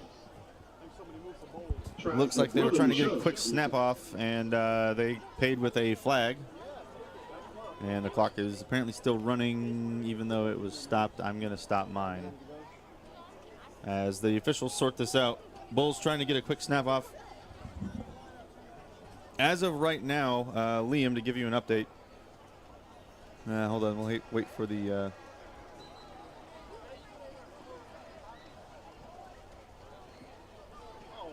They're going to call encroachment on Oakleaf, so they won't even need the quick snap. That'll be a free first down, as they'll move the chains. Clock will, I guess, have worked its way down to 7:28. Well, actually, it looks like they might be rating up to reset it. We'll see what they put it at. 7:50 is what they'll put it down to. All right. So a free first down for Bolles. Messiah says Oakleaf win.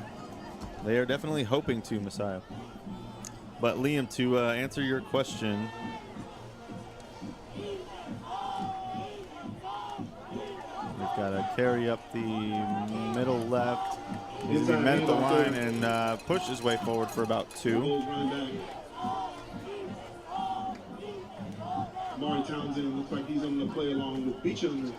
Right now, we are not tentative for any school currently. Ponte Vedra is an away game. We definitely could try to do that one. We just have to work out logistics with Ponte Vedra and see if they would accept us there. I don't see it being an issue, but we have not been there yet this season, and I believe we were only there once last season. I believe Orange Park has a home game, so potentially an Orange Park game.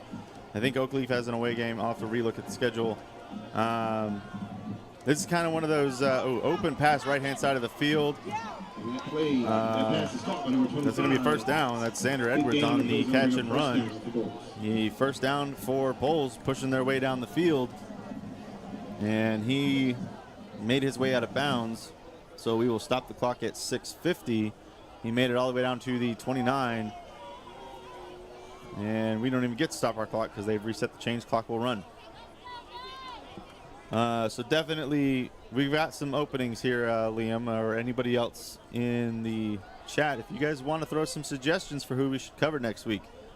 From what Courtney said, we didn't have a whole lot of good catch on the left-hand side. Clock will run. That is Truett Henderson on the catch. They're going to give the first down on that, so clock will stop for the chains moving. And they have made their way to the 19. Official timeout for a water break. That is going to be our first water break for the second half. For the third quarter. So yeah, from what Courtney and I kind of talked about just now while we were waiting for the timeout to end, not exactly a game set for next week. He said none of the games were an immediate just grab. Potentially the Orange Park home game, potentially the Ponte Vedra game. He did say that we were looking at that one. We just got to work out with Ponte Vedra. Oakleaf is away. Clay and Ridgeview we have to look at because we've not been to them this season. We've been there before. It's against just logistics with away games or games where we've not been to that school yet this season. It's not as easy as just walking back in as it's a new season. Staff could have changed, etc. We will definitely try to work on that Fleming Ponte Vedra game, though. I know that that's going to be a good one. We love seeing Ponte Vedra when we can. But we are also trying to cover some St. John's, Duval County, and potentially Bradford County as well. So we're kind of looking to expand the area. We'll see where we kind of fall into next week. Always stay updated on our social media. We will post it there with where we're going to be, when we're going to be there. And again, with Courtney and I kind of working, obviously, jobs on top of this, it can be a little difficult to narrow down an entire schedule because we have to play it week to week. Things change every day, and it's just us two. So it's going to be a scramble, and he's going to pick up about 5 on the play. And it looks like number 35. Player for Bolles. Sorry, 52 for Oakleaf was shaken up, and Bolles players down. I cannot get a number,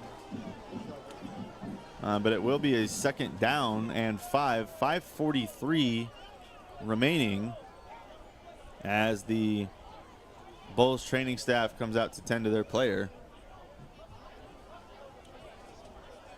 And gentleman next to me in the next booth has binoculars. I do not, so I don't have a number, but definitely a Bulls player. We send out our heartfelt wishes. I'm hoping he's okay and just a little shaken up, and that's about it. While we wait for this to be situated and make sure he's okay, we'll hear from our partner, First Baptist Church of Orange Park. Baptist Church of Orange Park was founded in 1921. Suffice to say, much has changed in Orange Park, Clay County, and the world since then. Though much has changed in the world, our mission remains the same.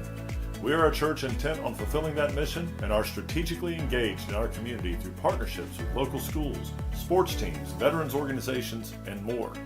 We are a family equipping church. We invite you to check us out at firstfam.org or join us in person at 1140 Kingsley Avenue, Orange Park, Florida.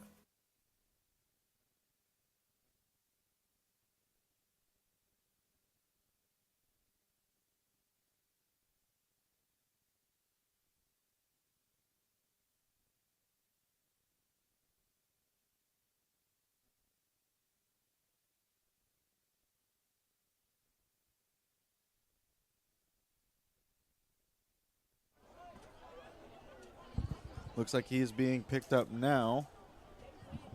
That is number 57, Caleb Barnes, a senior. And from what I was watching, it's definitely either a knee or an ankle, left knee or left ankle issue. I do see he's got those stabilizing braces on, but it definitely appears to be that left leg, and he's not wanting to bend it, so I'm going to say knee. Glad to see him up under his own power, even though he's, limping. Up under his own power, walking off the field. Hate to see injuries, but obviously the game's the game, and you've got to play it. It happens. But good to see him walking off the field under his own power. And we'll get continued as soon as they come back onto the field. Like to mention it once again, if you would like to partner with us, feel free to reach out to us. We'd love to have you. We'd love to be a part of your team and you a part of our team. SunshineStateBroadcasting@gmail.com, all of our socials, and of course YouTube. All right, Bulls getting ready to take the field. They say the clock will run, so we will start it. It is 2nd and 5.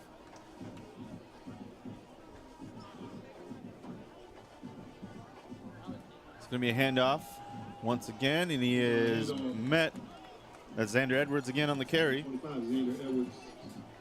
He'll bring up third down, a gain of 2, so a 3rd and 3. We're going to say a gain of 3, so a 3rd and 2. Clock will continue to run down towards the 5-minute mark.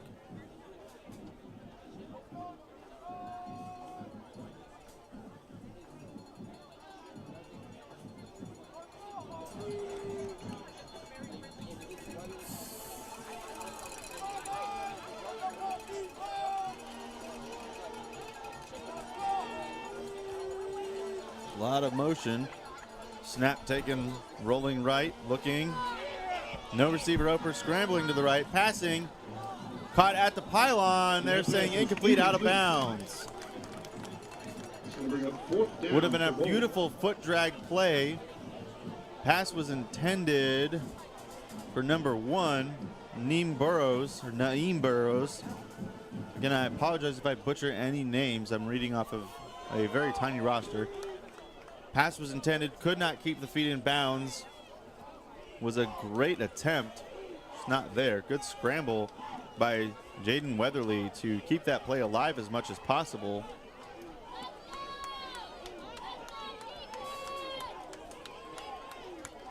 And I have to reset the clock because they stopped it on that incomplete pass. This is a big down, Oakleaf. This is a big fourth down for Bulls. And Jaden Weatherly hoping to get something going so they can get this first down. They only have to reach the 10-yard line. It's like 9.5. There's going to be a stoppage timeout called by Bulls. I need to reset these. We'll give Bulls 2 since they just took one. Timeout by Bulls. in order for them to figure out this 4th and 3. I'm looking at from here. I'm going to say 4th and 3, not 4th and 2. 4th and 3 play in order for them to try to secure this first down and put another touchdown on the board with 4:27 left to go in this third quarter. Oakleaf obviously wanting to stop so they can try to get the ball and come back with a touchdown, put themselves back in this game. Again, they are still at a deficit. It's a 15-point deficit, so they would need a 2-point conversion somewhere in here, or 2 touchdowns, 2 extra points, and a field goal. Definitely is possible. We've seen them do really good thus far this season, and we'll see if they can come up with the stop on this 4th down. Oakleaf fans getting rowdy, wanting this stop for their team just as much as their team itself. And flag, false start. That's going to push them back.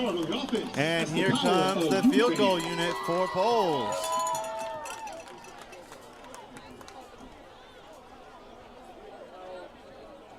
Push them back to a 4th and 8. Back to the 18-yard line. Langston Florence on to attempt the field goal, 4-3. This would put them up 24-6. Let's see if he's accurate. It's up. And it is good. So with that extra field goal, it's going to be 24-6 Bolles. With that, Oakleaf will take over at their 20. Ladies and gentlemen, right now at Gordon Chevrolet, you can get 2.9% financing. 4:20 left to go in the third. Select Silverado trucks. And we'll be right back as we wait for their brand new Chevy starting at under $30,000. That's Gordon them Chevrolet to reset the on field. Boulevard in Orange Park. Baptist Church of Orange Park was founded in 1921. Suffice to say, much has changed in Orange Park, Clay County, and the world since then. Though much has changed in the world, our mission remains the same. We are a church intent on fulfilling that mission and are strategically engaged in our community through partnerships with local schools, sports teams, veterans organizations, and more. We are a family equipping church. We invite you to check us out at firstfam.org or join us in person at 1140 Kingsley Avenue, Orange Park, Florida.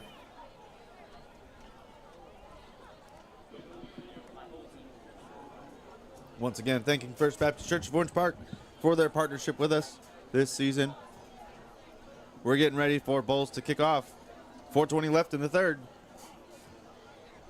The score, Bolles 24, Oakleaf 6.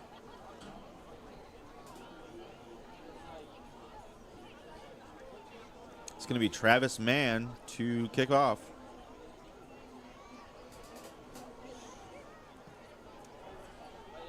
High deep kick fielded at the 3. Trace Burney trying to make way up. He gets to about the 21, scrambling, where he'll be finally brought down. It'll be 1st and 10 Oakleaf, 4:12 to go.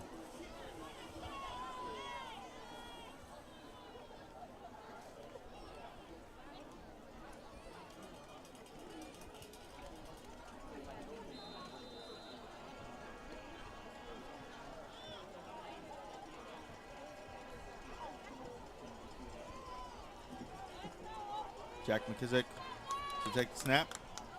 Faking the handoff. Caught number 0, Denario Jacobs. First down, fighting for more. He'll be spotted Number 0, Denario Jacobs. at the 38, and we have a Bolles player down. Number 45. That is going to be James Gibbs.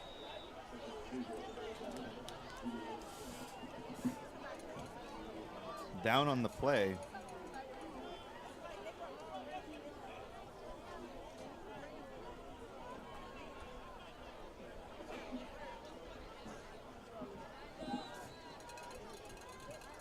Looks like he is up.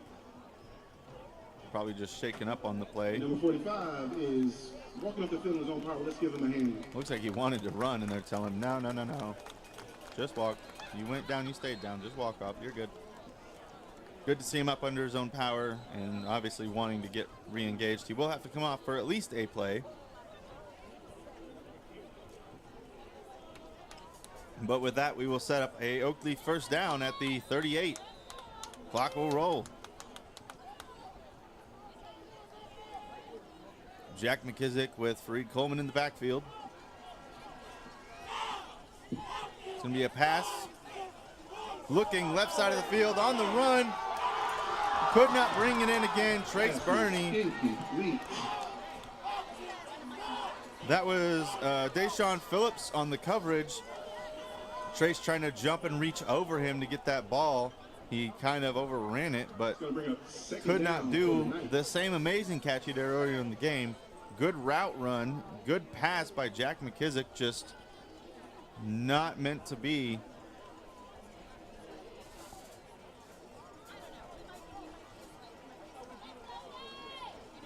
And I'll reset the clock and add one to the Garrett clock counter. It's going to be a handoff to Fareed Coleman. He's going to push his way into the line and forward for a gain of about 4. Coleman on the carry. It's going to bring up third down. He'll bring up 3rd and 6. Clock will continue to run. 3:20 counting down in the 3rd.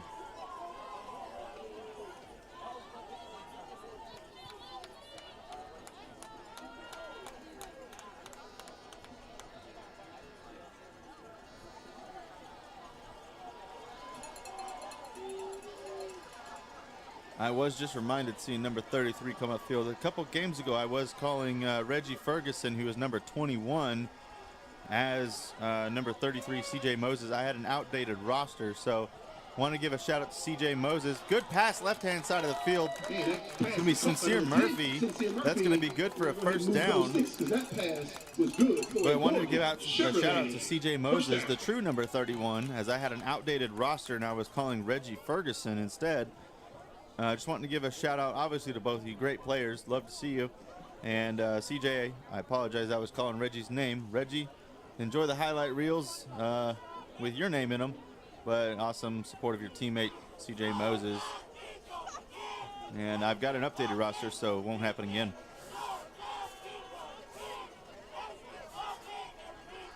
And my clock was running. I guess they stopped it.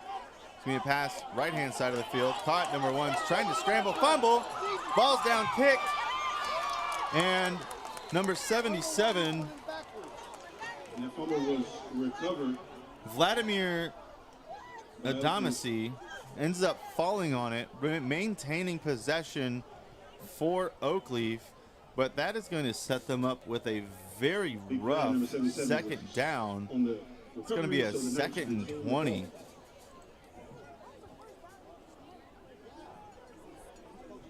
It was Michael Conner III on the catch and almost looked like essentially a punch out, not quite a full punch out, but ball comes loose regardless and is kicked around. Nobody could fall on it until finally Vladimir does. Recovers it for Oakleaf. A very fortunate event for them as they do not want to lose the ball with this much time left to go in the 3rd. It's going to be a handoff to Fareed Coleman. That was a face mask, and there's the call. That was going to be number 45. We saw him go out on the play a couple days for James Gibbs. And it's going to be a first down. First down maybe, possibly. It definitely is a face mask. Face mask penalty that'll push him forward, and I believe it should be an automatic first down. If not, it'll be a very awkward 3rd and 5. Should be a 1st and 5. So it's not quite a first down. They're going to call a 2nd and 5. A replay of the down. Still 2nd down for the Knights.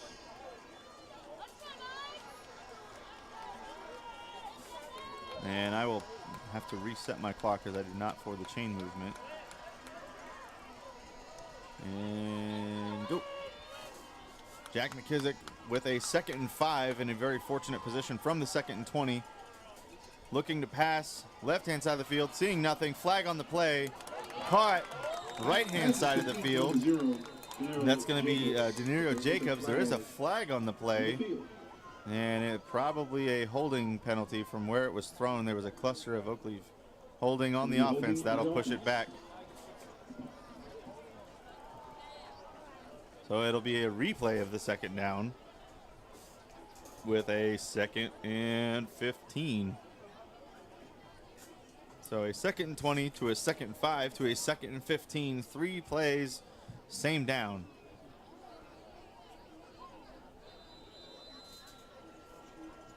Yeah, once that defender tries to move after the quarterback and you've got him sideways, that's definitely a holding penalty, and that's what happened there.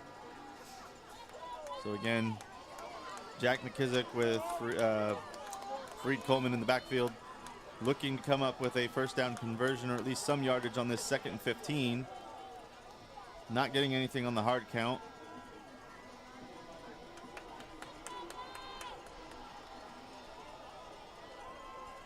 Jack issuing orders and moving some players around, giving Fareed the play call. It's going to be a pass play, looking to dump off. Tipped by Corbin Fordham, and he breaks that up. Him happy with himself on that play. That'll bring up a 3rd and 15, and Oakleaf getting no yards with the clock stopping at 20 seconds left with the tip pass. And I hate to say it, but with Jack kind of giving the little shoot or dump hand signal, it's kind of easy to read what was going on there. You knew it was going to be a dump pass with the way he kind of made the motion. Nothing on the hard count again. I will say the closest defender to us for Bolles, very close to that neutral zone. Not quite there according to the official. From where I'm at, his helmet is over the ball, but I'm not straight on with him. That's number 34. It's going to be another good dump-off pass. Jordan Price moving right-hand side of the field. He will gain some yards, enough for a 4th down and 8. Number 34, Asher Giotto. Again, just from my view, I'm not obviously the official view, but looking like he was lined up in the neutral zone. It's going to be 12 seconds left, and clock is not running as he moved out of bounds. And it is a 4th and 8. Oakleaf leaving the offense on the field. They are at the 48 of Bolles, so almost midfield. Nothing on the hard count. Jack getting the play call from the coach, issuing the orders.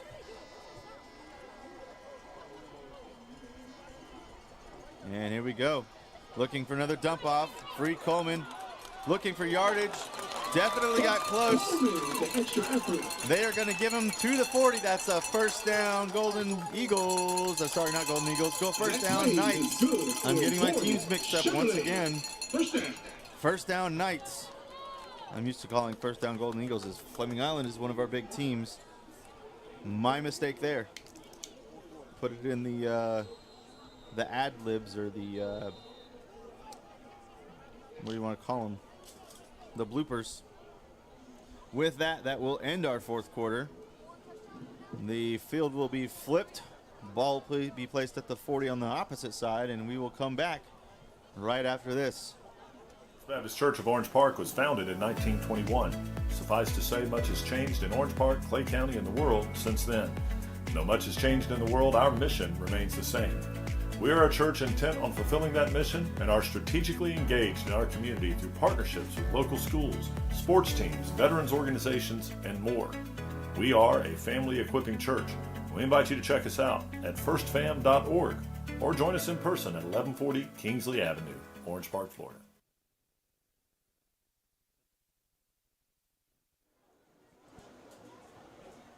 Once again, I will beat it like a dead drum. If you'd like to partner with us and take up some of this empty space here that I've got for asking for partners with us, seeing if you guys want to, or even if you know someone who might want to partner with us, have them reach out to it and contact us. We'd love to work with them, partner with them, get some type of first down or in red zone or touchdown partnership, run you a commercial. We will come out and shoot it for you. You don't have to figure it out yourself. We'll do it for you. We'd love to help you out and partner with you. Get some local businesses if you've got them. Send them our way. Put you in the highlight reel ourselves. And once again, thank you to First Baptist Church of Orange Park for their partnership. And we will get ready for the field flip. As we start our As final play, we will have the fourth quarter starting.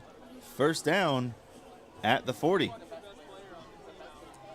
Jack McKissick with Fareed Coleman in the backfield. Once again, looking to push down the field with a 18-point deficit. Fake the handoff. Pass to the right-hand side. Met initially. And that's going to be Sincere Murphy. He breaks the tackle, pushes forward for a couple more yards, and he will get a total of 3 on the play. So it'll be a 2nd and 7. Clock will stop at 11:50 as he went out of bounds.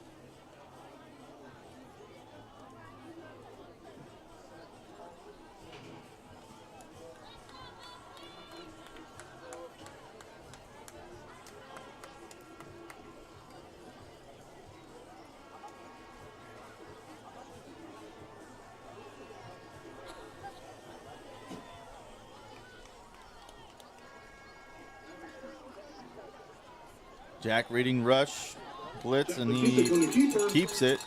Picks up at least 6 on it. It's going to be a short. They're going to call him a 3rd and 1, just short of the first down. Good read on the blitz, pushing through a hole in the middle to give himself a 3rd and 1 situation. Going to be handed off to Fareed Coleman. He'll get the first down and a couple more. Critical Gordon Chevrolet first down. Clock will continue to run. Ball will be spotted at the 28. Pushing in towards the Bolles red zone once again. Looking for that touchdown drive. I will stop the clock to catch up with the chain movement. Jack's going to pass, dump off to Fareed. He's got it. Open field, first down and more. Making it down to the 6. It'll be a 1st and goal for the Knights. Down close to the goal line. That play is good for Gordon Chevrolet. First down. So with that pass to Fareed Coleman, and his just reading of the defenders in front of him, picking up the extra yardage, they are now in the red zone and 1st and goal. It's going to be a handoff to Fareed. He's going to get back to the line and maybe a yard or 2. Coleman on the carry. Looks like just short of the goal line. They're going to spot it at the 5. So a yard on the carry. 2nd and goal, 5 yards to put them up 6 more on the board and make this a 12-point game instead of an 18.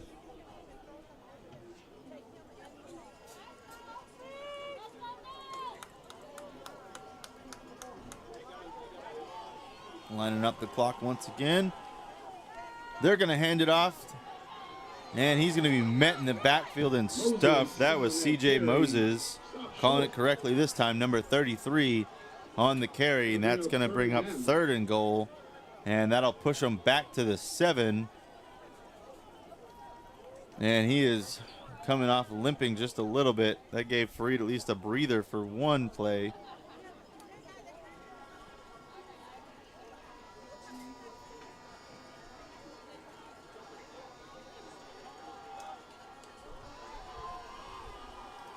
They're going to fake the handoff. There's the flag. That was intended for Trace Burney towards the pylon. He could not push backwards to get a jump on the ball. Number 2, Santana Starks, was on the coverage. And this is a very crucial call. They're going to call pass interference on the defense. That will move them up for a, I believe, half the distance to the goal. And it will still be a 3rd down. So instead of 3rd and goal from the 7, it will be 3rd and goal from looks like the 3. The 4. 3rd and goal from the 4. So a little bit of a break there. I imagine regardless, they are obviously going to try to get the touchdown here, and I might think that they would go for it on 4th if they don't get it, rather than tacking on 3.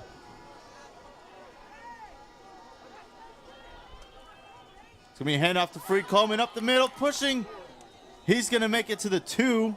Carried by Coleman, just short of the goal line. It's going to be 4th and goal. 4th and goal at the 2. Valiant effort trying to push through. Just a lot of stout Bolles defenders. I'm going to plus 60 as I left my clock running and then run it down and catch up right about there. It's going to be a crucial 4th down here for Oakleaf. They are going for it, trying to get the touchdown. Lining up one lone receiver, Denario Jacobs on the left-hand side of the field, and a trio on the right with Fareed in the backfield. It's going to be fake the pass and sacked. Number 34 on the stuff, Asher Giotto. And I did not get the number of the other one. I'll just watch the replay here and get an accurate call for you. 34 had the initial, and it looks like number 20, Thomas Green, finishes it off for him. So a critical stop for Bolles on what Oakleaf needed to be another touchdown. With that sack, that is a turnover, so it will be a 1st and 10 at the 12 for Bolles. They are severely backed up. If Oakleaf's defense can stand strong here, this is a critical zone for them, having Bolles this far backed up. And I need to correct the clock with this change. There we go. Sorry about that. Once again, add to the clock counter. It's going to be a handoff up the middle and stuffed after a good gain of 10 2nd down by Josiah Brown. Xander Edwards on the carry. That play was good enough for a 1st down for Bolles. We'll pause for the chain movement. That is a 1st down. And clock will now run.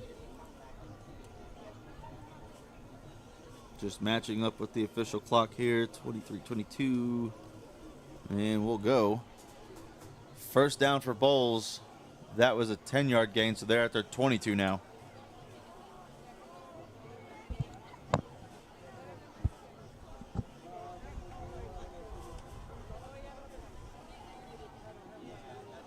Another handoff.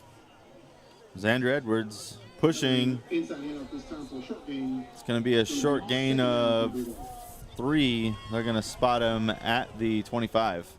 It'll be a 2nd and 8. 2nd and 7.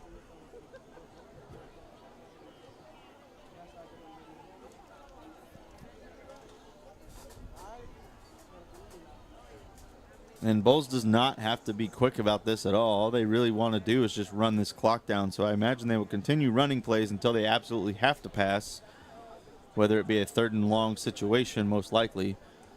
Wanting to run this clock down and get this game over with and secure the victory. It's going to be a pass to Corbin Fordham, and he will continue his route enough for the 1st down.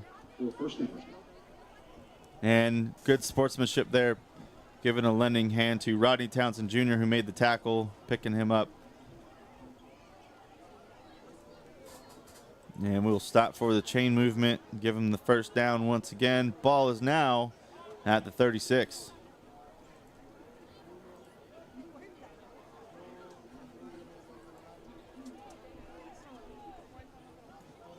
And I realized I did not even have the scoreboard up for most of that. I do apologize. Mostly just clocking down management. So you got a good big picture there for a little bit. And we'll continue on with the coverage. 1st and 10 from the 36. The handoff. Xander Edwards once again getting to the line. Gain of about 2. It'll be his 2nd and 8. And like I said, Bolles having the ability to take their time and just push this clock down. Clock management's going to be key for them to make sure Oakleaf doesn't get any more chances at some red zone drives.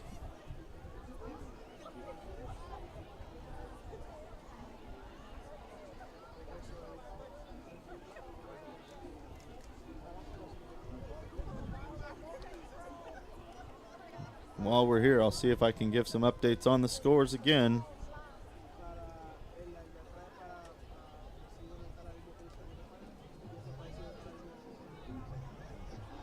I'll read off the finals. It's going to be a deep pass left-hand side of the field. Caught. Number 1, Naeem Burrows. First down, Bolles. Huge pass for them there to just push down the field for another touchdown drive. It's going to be a FHSA water break, official water break. We'll be back after this, and I'll get you some updated scores. Baptist Church of Orange Park was founded in 1921. Suffice to say, much has changed in Orange Park, Clay County, and the world since then. Though much has changed in the world, our mission remains the same. We are a church intent on fulfilling that mission and are strategically engaged in our community through partnerships with local schools, sports teams, veterans organizations, and more. We are a family equipping church. We invite you to check us out at firstfam.org or join us in person at 1140 Kingsley Avenue, Orange Park, Florida.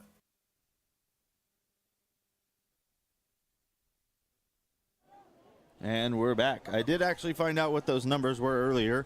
They are the Jacksonville rated teams. So anybody who does not have a number is either not top 25 in Jacksonville or is not from Jacksonville.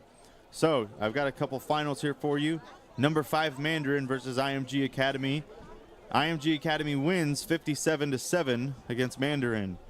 You've got Clay versus First Coast. Clay will not win. First Coast will prevail 49-7. Bartram Trail versus Orange Park. Bartram Trail's ranked number 16. They will push past Orange Park 42-0. And as we watch Bolles take their next snap for their first down, it's going to be a handoff to Xander Edwards once again. He'll make it to the line of scrimmage. Loss of one, actually. 2nd and 11. Ridgeview versus Middleburg. Middleburg prevails 51-16. Wolfson versus Bishop Snyder. Wolfson wins 49-0.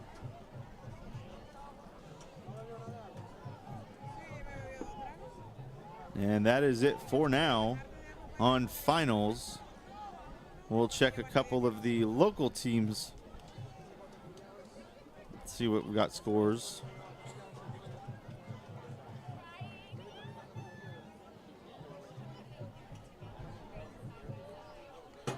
St. Augustine and Nice. We got a pass here, and he will be eaten up in the backfield. A trio of Oakleaf defenders.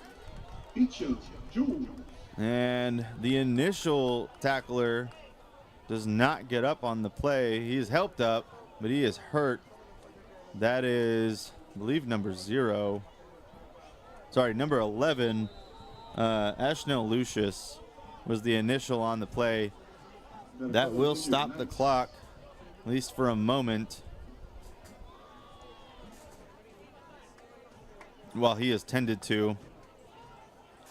Again, hoping he's okay. There was a trio of Oakleaf defenders possibly just came down wrong with everyone there. While we wait to see and have him tended to, I'll continue the scores. Number 6, St. Augustine versus number 11, Nice. Still in the 4th quarter. St. Augustine leads 21-17. You've got number 18, Creekside versus Winter Park. Creekside is losing by 3, 29-31. Sorry, I am bad at math. 29-31 is a 2-point difference. Winter Park is leading. We've covered them in basketball. You've got Bradford, number 10, versus Eastside. They are leading 6-0. Continuing through. That is what I've got so far.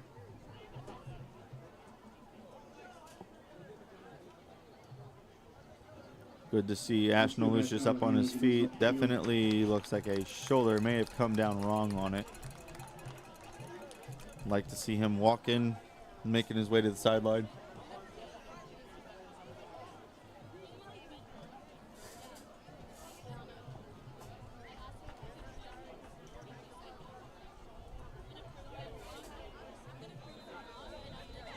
With that, it will be a third down for Bolles with a very long 3rd and 20.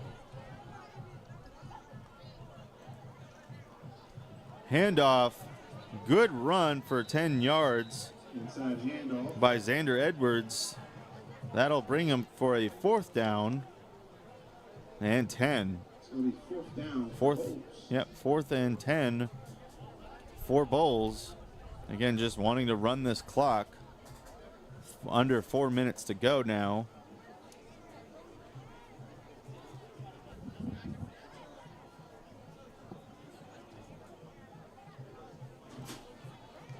Fourth and 11 as the down markers are at the 34, not the 35. So 4th and 11 for Bolles. They are going to pass left side of the field. And that play is incomplete pass. There is a penalty flag that comes in very late. And they are going to call a pass interference on Jordan Price, is what it looks like.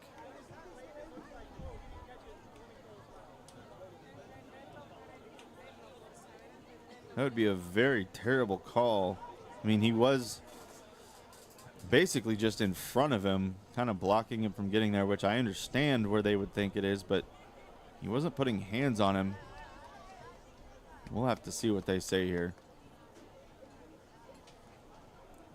This would be a very crucial call, as this would give Bolles another penalty given 1st down, and Jordan definitely not happy about it.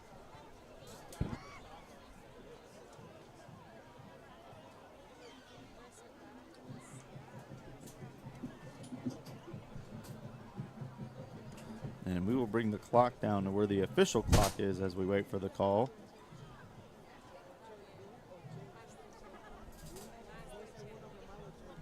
Pass interference on the defense. And that will be enough to move the chains for another free 1st down for Bolles. With that penalty, it will place them at the 13-yard line.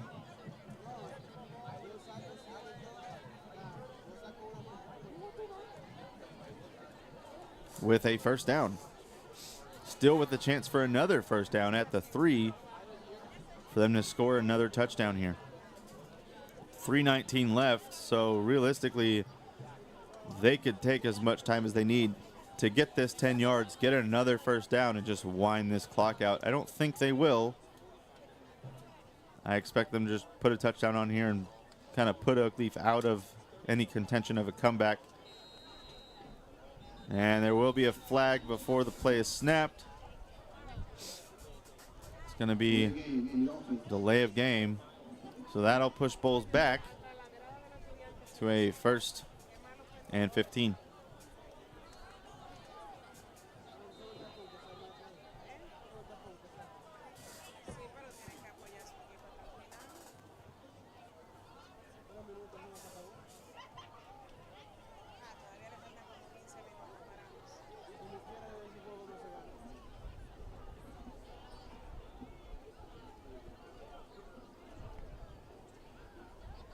Hand off to Xander Edwards. He's going to push forward for about 4. And they are going to stop the clock. Timeout Oakleaf. 3:10 left to go. Oakleaf's first charge timeout, 2 remaining. And it will be a 2nd and 12 for Bolles. We'll be right back after this. Baptist Church of Orange Park was founded in 1921. Suffice to say, much has changed in Orange Park, Clay County, and the world since then. Though much has changed in the world, our mission remains the same. We are a church intent on fulfilling that mission and are strategically engaged in our community through partnerships with local schools, sports teams, veterans organizations, and more. We are a family equipping church. We invite you to check us out at firstfam.org or join us in person at 1140 Kingsley Avenue, Orange Park, Florida.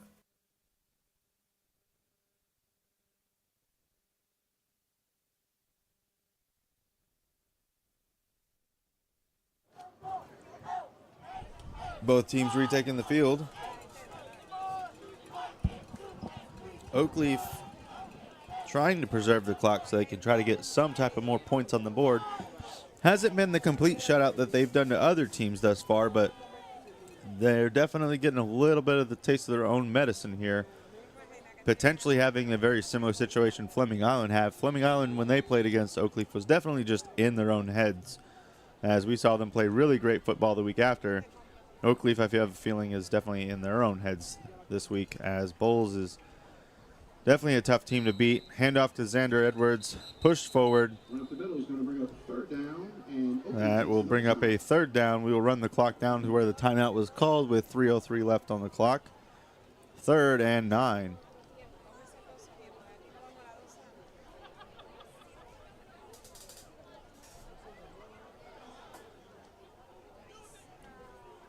And that will be a charge timeout to Oakleaf. 1 remaining with 3:03 left. Trying to keep as much of this clock as possible. If they can get the 3rd down stop here and restrict Bolles to a field goal, they will only be 21 behind. It would be very tough for them to score 3 touchdowns in 3 minutes, as it would have to be 3 one-minute drives, along with some type of onside kick recovery each time. So definitely I do not see this as winnable for them, but you don't stop fighting till the clock is at zeros and the last whistle's blown.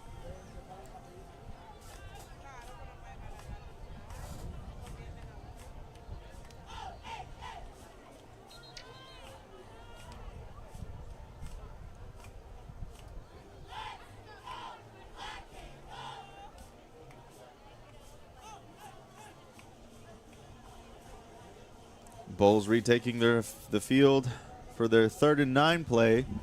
They have to get to the 3 in order for a first down here. Let's see if they even worry about the conversion or if they just try to start the clock again. Hand off to Xander Edwards. He's going to push through the middle to the 5. Another handoff inside. That's going to bring it to a 4th down, 2:53 remaining. Calls the timeout. 4th and 3. Or, sorry, 4th and 2. No, yeah, 4th and 3. They have to get to the 3. Trying to look at these markers from the press box, and I know the ball is on the 5. It looks like the first down marker is at the 3, but it might be the 2, so it may be a 4th and 3. They have to get to the 2-yard line. I may have been mistaken before, but either way, 4th down. They either settle for a field goal and give Oakleaf the ball with 2:53 left, or they try to push in for a touchdown, get as close to the goal line as possible, and do a turnover if they don't get to the 2. Either one is not really a bad choice either way for them, since they have such a drastic lead, an 18-point lead. Even if they were to do a turnover, Oakleaf would be severely pushed into their own zone, at least at the 3, if not the 5, if they don't get anywhere. Bolles is going to definitely go for something here for the first down or the touchdown regardless. Clock will start. Oakleaf has no more timeouts. It's going to be a fake. The handoff, pass, caught. Naeem Burrows, touchdown. Bolles in the waning 3 minutes of this game. They're going to tack on another 6 with the pass from Jaden Weatherly to Naeem Burrows to make it a 30-6 game. And Langston Florence on to attempt the point after to make it a 31-6. At this point, this is definitely how Orange Park was feeling during their game against Oakleaf. And I would say at this point, Fleming as well. There is going to be a penalty that's enforced on the kickoff. 2:49 left to go. No timeouts for Oakleaf as they use them all to stop the clock. Kick is up, and it is good. The point is up and good. You can definitely hear the motivation swinging from this Oakleaf crowd as they know that this one is out of reach.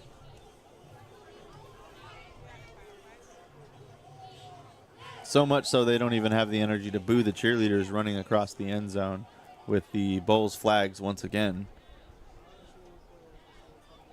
Either not the energy or not the motivation. A tough defeat for Oakleaf here. This will put them to 4-1, and Bolles will rise to 4-1. But as I stated in the early game, we talked with the coaches. They knew this was going to be one of their hardest games yet. They knew that this was a tough team to beat, and this was really going to show them where they need to improve for the rest of the season in order to make a long-standing run into the playoffs, potentially state finals, and maybe farther than that if they could. They've said that this one is going to be a tape watcher, at least from the talks that I've heard. I have not talked with them directly about that part, but I imagine obviously tape watching with any win or loss to see where your good strengths were and your losses were comes with any coaching staff and player. So obviously some tape watching and some adjustments in practice for next week.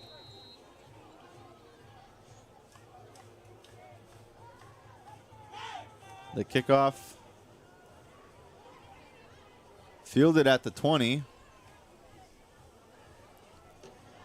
Jordan Price nearly running into his own man, trying to juke back the other way, getting not really anywhere after that. He's going to be brought down by Simeon Caldwell. And with that, that will bring on the Oakleaf offense. 2:39 left to go in the fourth. First down at the 40.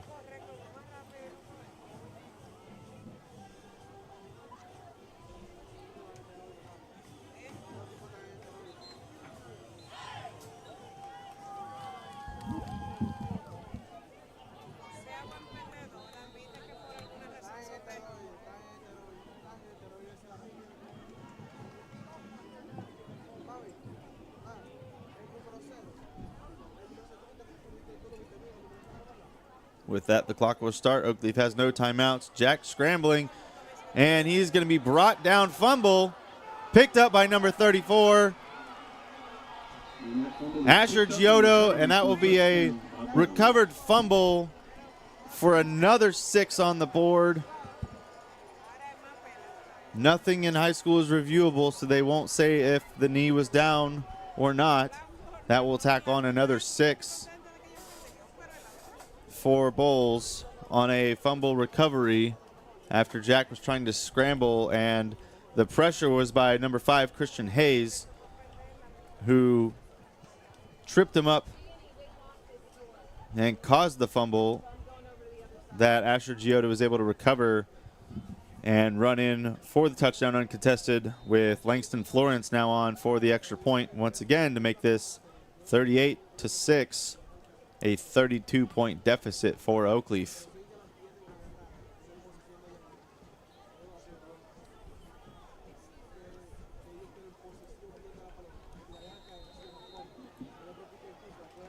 And the extra point is good. That will make it 38-6. Bolles leading by 32, 38-6, as I've stated already. Oakleaf definitely frustrated. I can see it on their sidelines, the coaching staff, the players. Not what you like to see on a homecoming night. Definitely a hard team to face, as I've stated already. And again, cheerleaders running across the end zone. No motivation to boo them at all.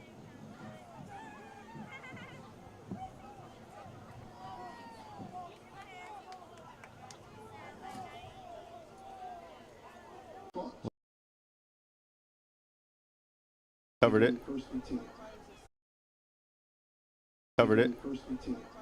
First and 10 at the 37.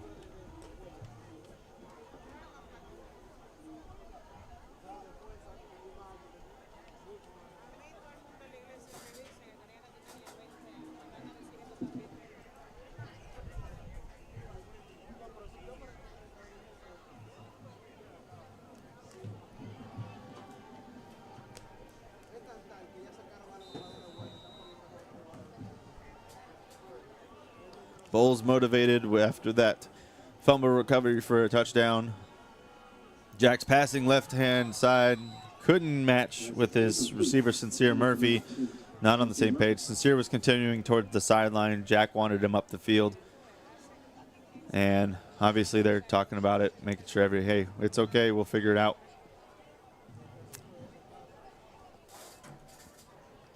2:13 left to go. Second and 10 from the 37.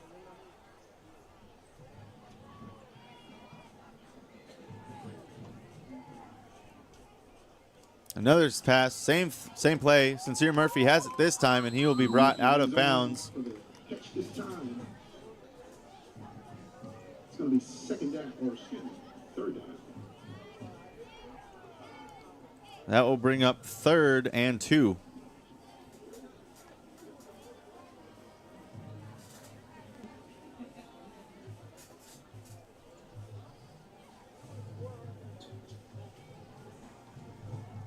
It's going to be a handoff. First down. Fareed Coleman on the carry. That'll move the chains. And getting up limping is Fareed.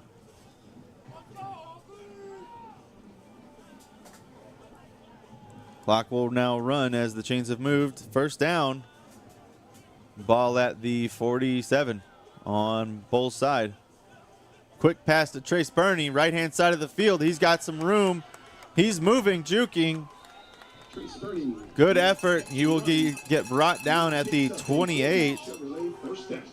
First down. Clock will pause only for a brief moment as the chains will move. They are now at the 28 of Bolles, making quick movement down this field, trying to not give up without a fight. Clock will now run. Jack dumping it off to Fareed Coleman. He's going to move up the right-hand side of the field and make his way out of bounds to stop the clock. McKissick's pass is completed to Coleman. That'll bring up 2nd and 2.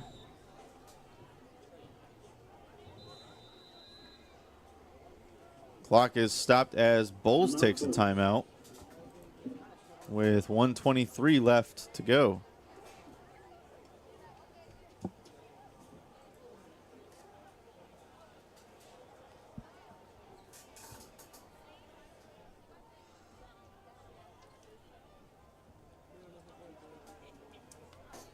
So a dominant display here by Bolles in what we thought, I may have to stop saying it at the beginning, what we thought was going to be a very big, like, both teams guns blazing battle, and it realistically has been. I don't have the stats to see the yardage per offense.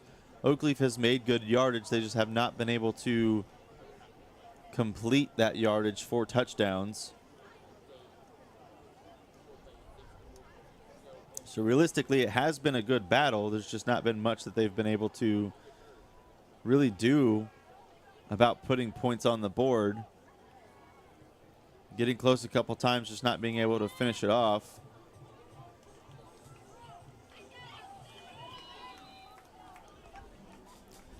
And we'll go to the 2nd and 2.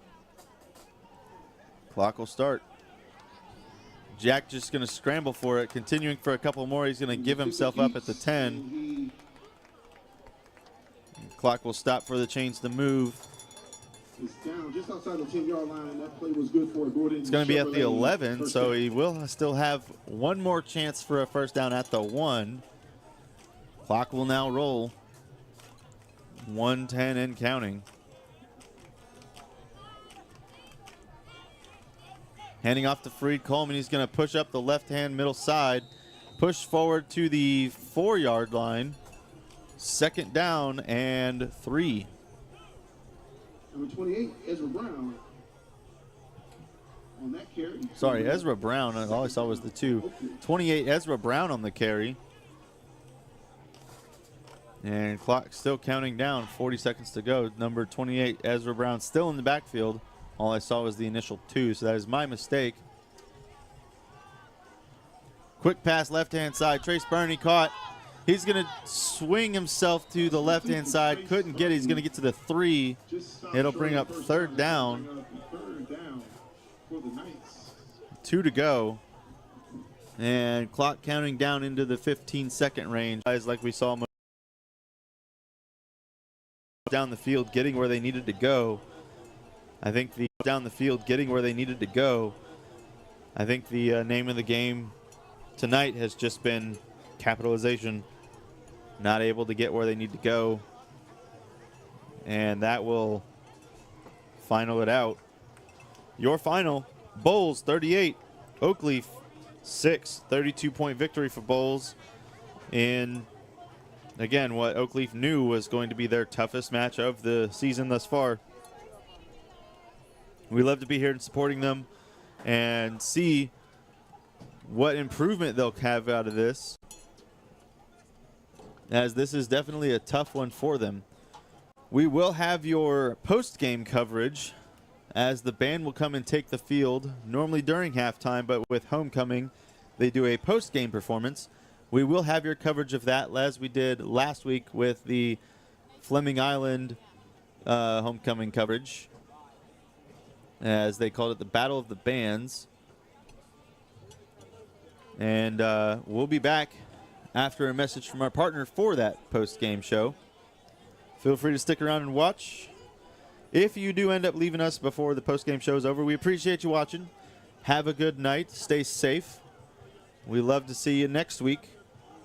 And stay tuned to our social medias as we update you to where that game will be once Courtney and I can come to a decent consensus.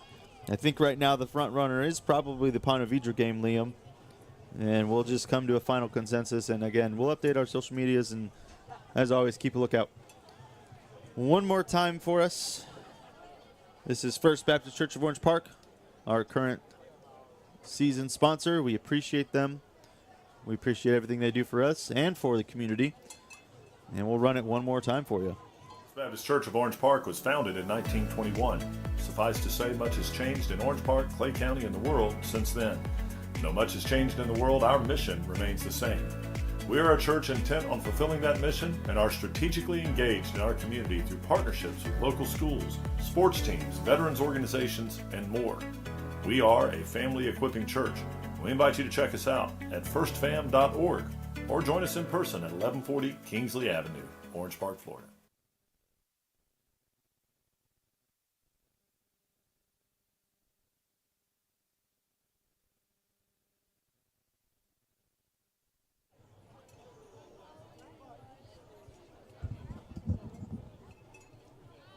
Totally understand it, Josiah. It's definitely a tough defeat for Oakleaf. Undefeated thus far, but as we said with their basketball season last season, they and Andrew Jackson both were making really good runs. Andrew Jackson at one point was undefeated, and you really hope, honestly, that it happens earlier in the season than later. I know it's always tough to watch, but you really hope it's earlier in the season than later, mainly because if it's earlier in the season, you have a lot more time to keep watching tape on it, rewatch it, work on it in practice, make those changes, and commit to those changes to better the rest of your season than it be late in the season and you don't have time to really recover because you haven't had a team that you've faced that well. Going into districts, playoff runs, regional playoff runs, state playoff runs, there's a lot of teams from different areas that sometimes can face teams that are better than you. So if you have these games early on in the season, you really prep yourself for those games postseason in those runs that you're trying to go to. So as much as we hate to see it, I think this is probably a good one for Oakleaf to have and have the learning experience that they really need to better themselves. You can see, team has some of their heads held high, some of their heads held low. They played a good game, really. They did. The problem was just the points cap that they could not put on the scoreboard. Even in the last drive we saw, they made it all the way to the 2-yard line. They just could not capitalize and get into the end zone. That has nothing to do with their playing. It's really Bolles has a very tough defensive line. Bolles has a very tough defense. They're not ranked the number in the state that they are just for being a team that's easy to beat. So, yeah, we hate to see it, and we hate to be here covering it. We would rather be covering a game where you get to see, good battles back and forth. But at the same time, we love to be here covering it because we love to support the team. Yes, they have their game coverage, but again, families love to watch it, as Liam has stated. Him and his grandparents. He's a Fleming fan and loves to watch them, but we love to have him supporting the channel. This is the stuff that teams love to see. Fleming Island got it against Oakleaf, and the game afterwards, they had a really great game against Orange Park.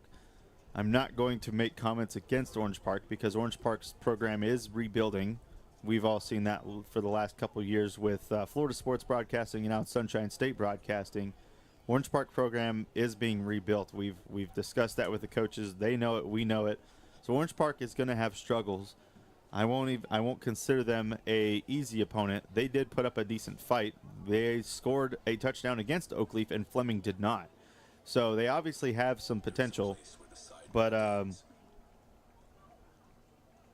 that's just kind of how the season goes. Liam, we do appreciate you here, and that you and your grandparents and the Finleys are able to watch. Again, the Ponte Vedra game is definitely a huge front runner for us right now. We would love to be there logistically. We just have to get in contact with the Ponte Vedra AD, obviously say, hey, we want to come out. That's going to be made a little bit easier since we can really just have the Fleming AD that we have a really good connection with, Travis, contact him and say, hey, can you get us in contact with Ponte Vedra? That is really what it comes down to. So that is definitely a front runner. We still are going to look at Oakleaf because we haven't gone to Orange Park, as we have not gone there yet to really see. We've gone there early last season, late last season, but we haven't been there this season yet. So it's really going to depend on if that's a home game and who they're facing. Otherwise, like I said, Ponte Vedra is probably a good front runner. Courtney and I have already kind of halfway talked about it on the walkie-talkies to say, hey, we really want to make the trek out there. It's not too far of a trek, obviously. It's Jacksonville, and we cover Jacksonville, so Clay County, Duval County, St. Johns County, and some of Bradford County if we can. So we definitely, it's a front runner. We'll see if we can get there. It's just going to depend on the logistics, and if they get back to us in time to get there, that's all it takes. It takes some Monday morning phone calls and emails, and like I said, hopefully they get to it. I don't imagine that if we reach out to Travis and said, hey, we want to get there and we're having trouble, I don't think he would have a problem help us out. So like I said, it is a front runner. I believe Oakleaf is on the road, so depending on where they're at, like we have obviously our kind of top 3 teams that really help us, and that's Fleming, Oakleaf, and Orange Park. So depending on one of those 3 teams, we'll cover one of them, unless somebody else reaches out and extends an olive branch that is kind of too hard to pass up. The other thing, I will let you know, Liam, we are trying to grow the team. We want to get to a point where we have a team for every school and essentially have like a multi-stream platform so you can watch any game you want whenever you want, even if it's, Fleming and Oakleaf and they're in 2 different parts of the state. That's what we would love to grow it to. it's going to be growing pains. It's just Courtney and myself. We were a team of, at one point with Florida Sports Broadcasting, a team of 6 and 7, and we have dwindled down to this point with Sunshine State to a team of 2, as everybody had different plans, different objectives, and we've all kind of moved our own ways. So we are down to a team of 2 now. So for us, logistically, that's all it is. Oh, congratulations to your grandparents for the cruise, man. That's definitely awesome. But like I said, Ponte Vedra and Fleming is definitely one of the front runners. Obviously, we're going to look at the schedule, see where Orange Park's at, like I said. And Courtney's coming down. He may grab a mic. I don't know. We're just waiting for this post-game show to kick off, as they are waiting for the field to clear. That's all it really is at this point. But yeah, like I said, I mean, this is honestly a good victory for Oakleaf. Not necessarily score-wise, but for them to adjust for the rest of the season, like I said. Looks like they are taking to the field now, so we will be able to get this post-game show underway, and we'll leave you with the crowd mic, as it gives you obviously the best hearing for this. So feel free to enjoy. We'll be back after the post-game show just for a brief outtake, and thank you guys for watching. Enjoy.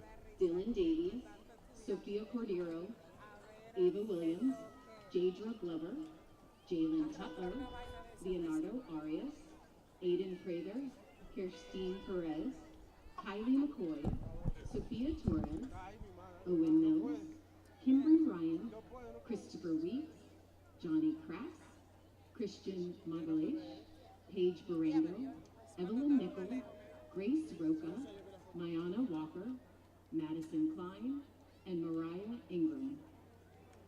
The band captain is Angel Ebe.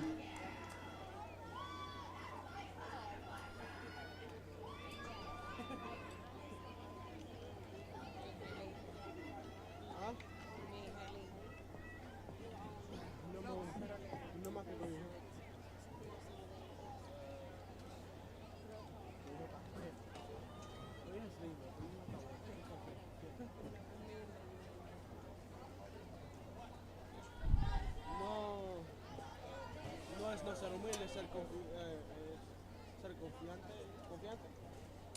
¿Seguro de mí o ser realista? Seguro de mí. Mira, cosa. ¿Tú crees que él es bonito? ¿Tú crees que él es bonito?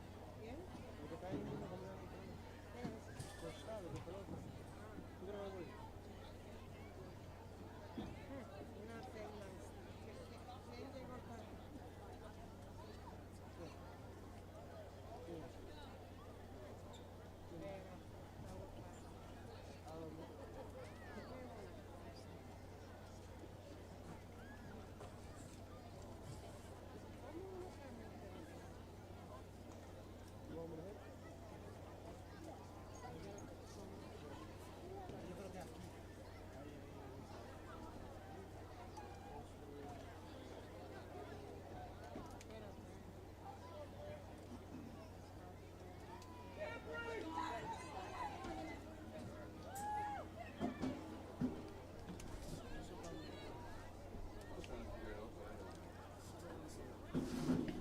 Drum Major Emerson Smiley, is your band ready?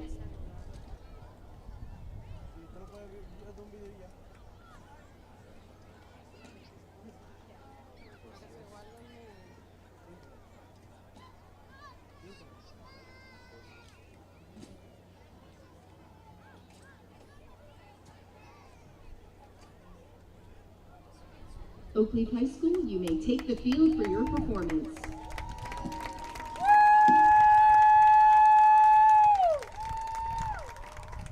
There's a place where the sidewalk ends.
Let's hear it again for the Oakleaf Golden Regiment. Band staff includes Lisa Smith, Morgan Lindberry, Kinley Smith, Alexis Lawson, Rachel Barango, Maya Williams, William Mullen Martinez, Lydia Brooks, Gabe Gomez, Nazareth Torres, Joseph Collins, Lex Montero, Rachel Katrinik, Christian Torres. All right. That Courtney and I talked a little bit. So we have the two front runners. We narrowed down to the two, Liam. Right now, it is Orange Park versus Middleburg at Orange Park, or Ponte Vedra versus Fleming at Ponte Vedra. Those are the two that we are considering. Right now, all we're going to probably do, we'll play this week out, and we will see if we can get any type of confirmation from either school and probably go from there. Those are the two front runners we have. Obviously, we have the Vote Ponte Vedra game, obviously, for you guys, for Fleming. We have not been to Orange Park, so we'll probably do some type of schedule adjustment. We haven't been to Middleburg yet, so the Orange Park Middleburg game would cover two schools with one stone that we have covered before. We've covered Ponte Vedra, but only as they are visitors at like clay team games. So those are the two front runners. Obviously, we will keep you updated on our social medias, and we'll go from there. Other than that, we're going to head out, as it is the end of the night for us, the end of the game. Be sure to check out the socials, Liam. We'll keep you updated there. We'll put out an announcement probably Monday or Tuesday. We'll try to have it solidified if we can get some contact back from either school. But thank you for watching. We appreciate you. Have a good night. Stay safe, and we'll catch you next week, Friday Night Lights on SSB.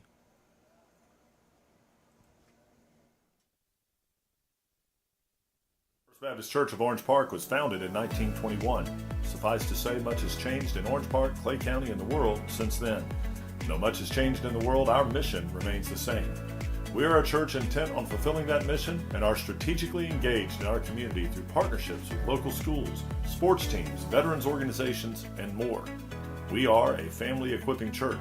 We invite you to check us out at firstfam.org or join us in person at 1140 Kingsley Avenue, Orange Park, Florida.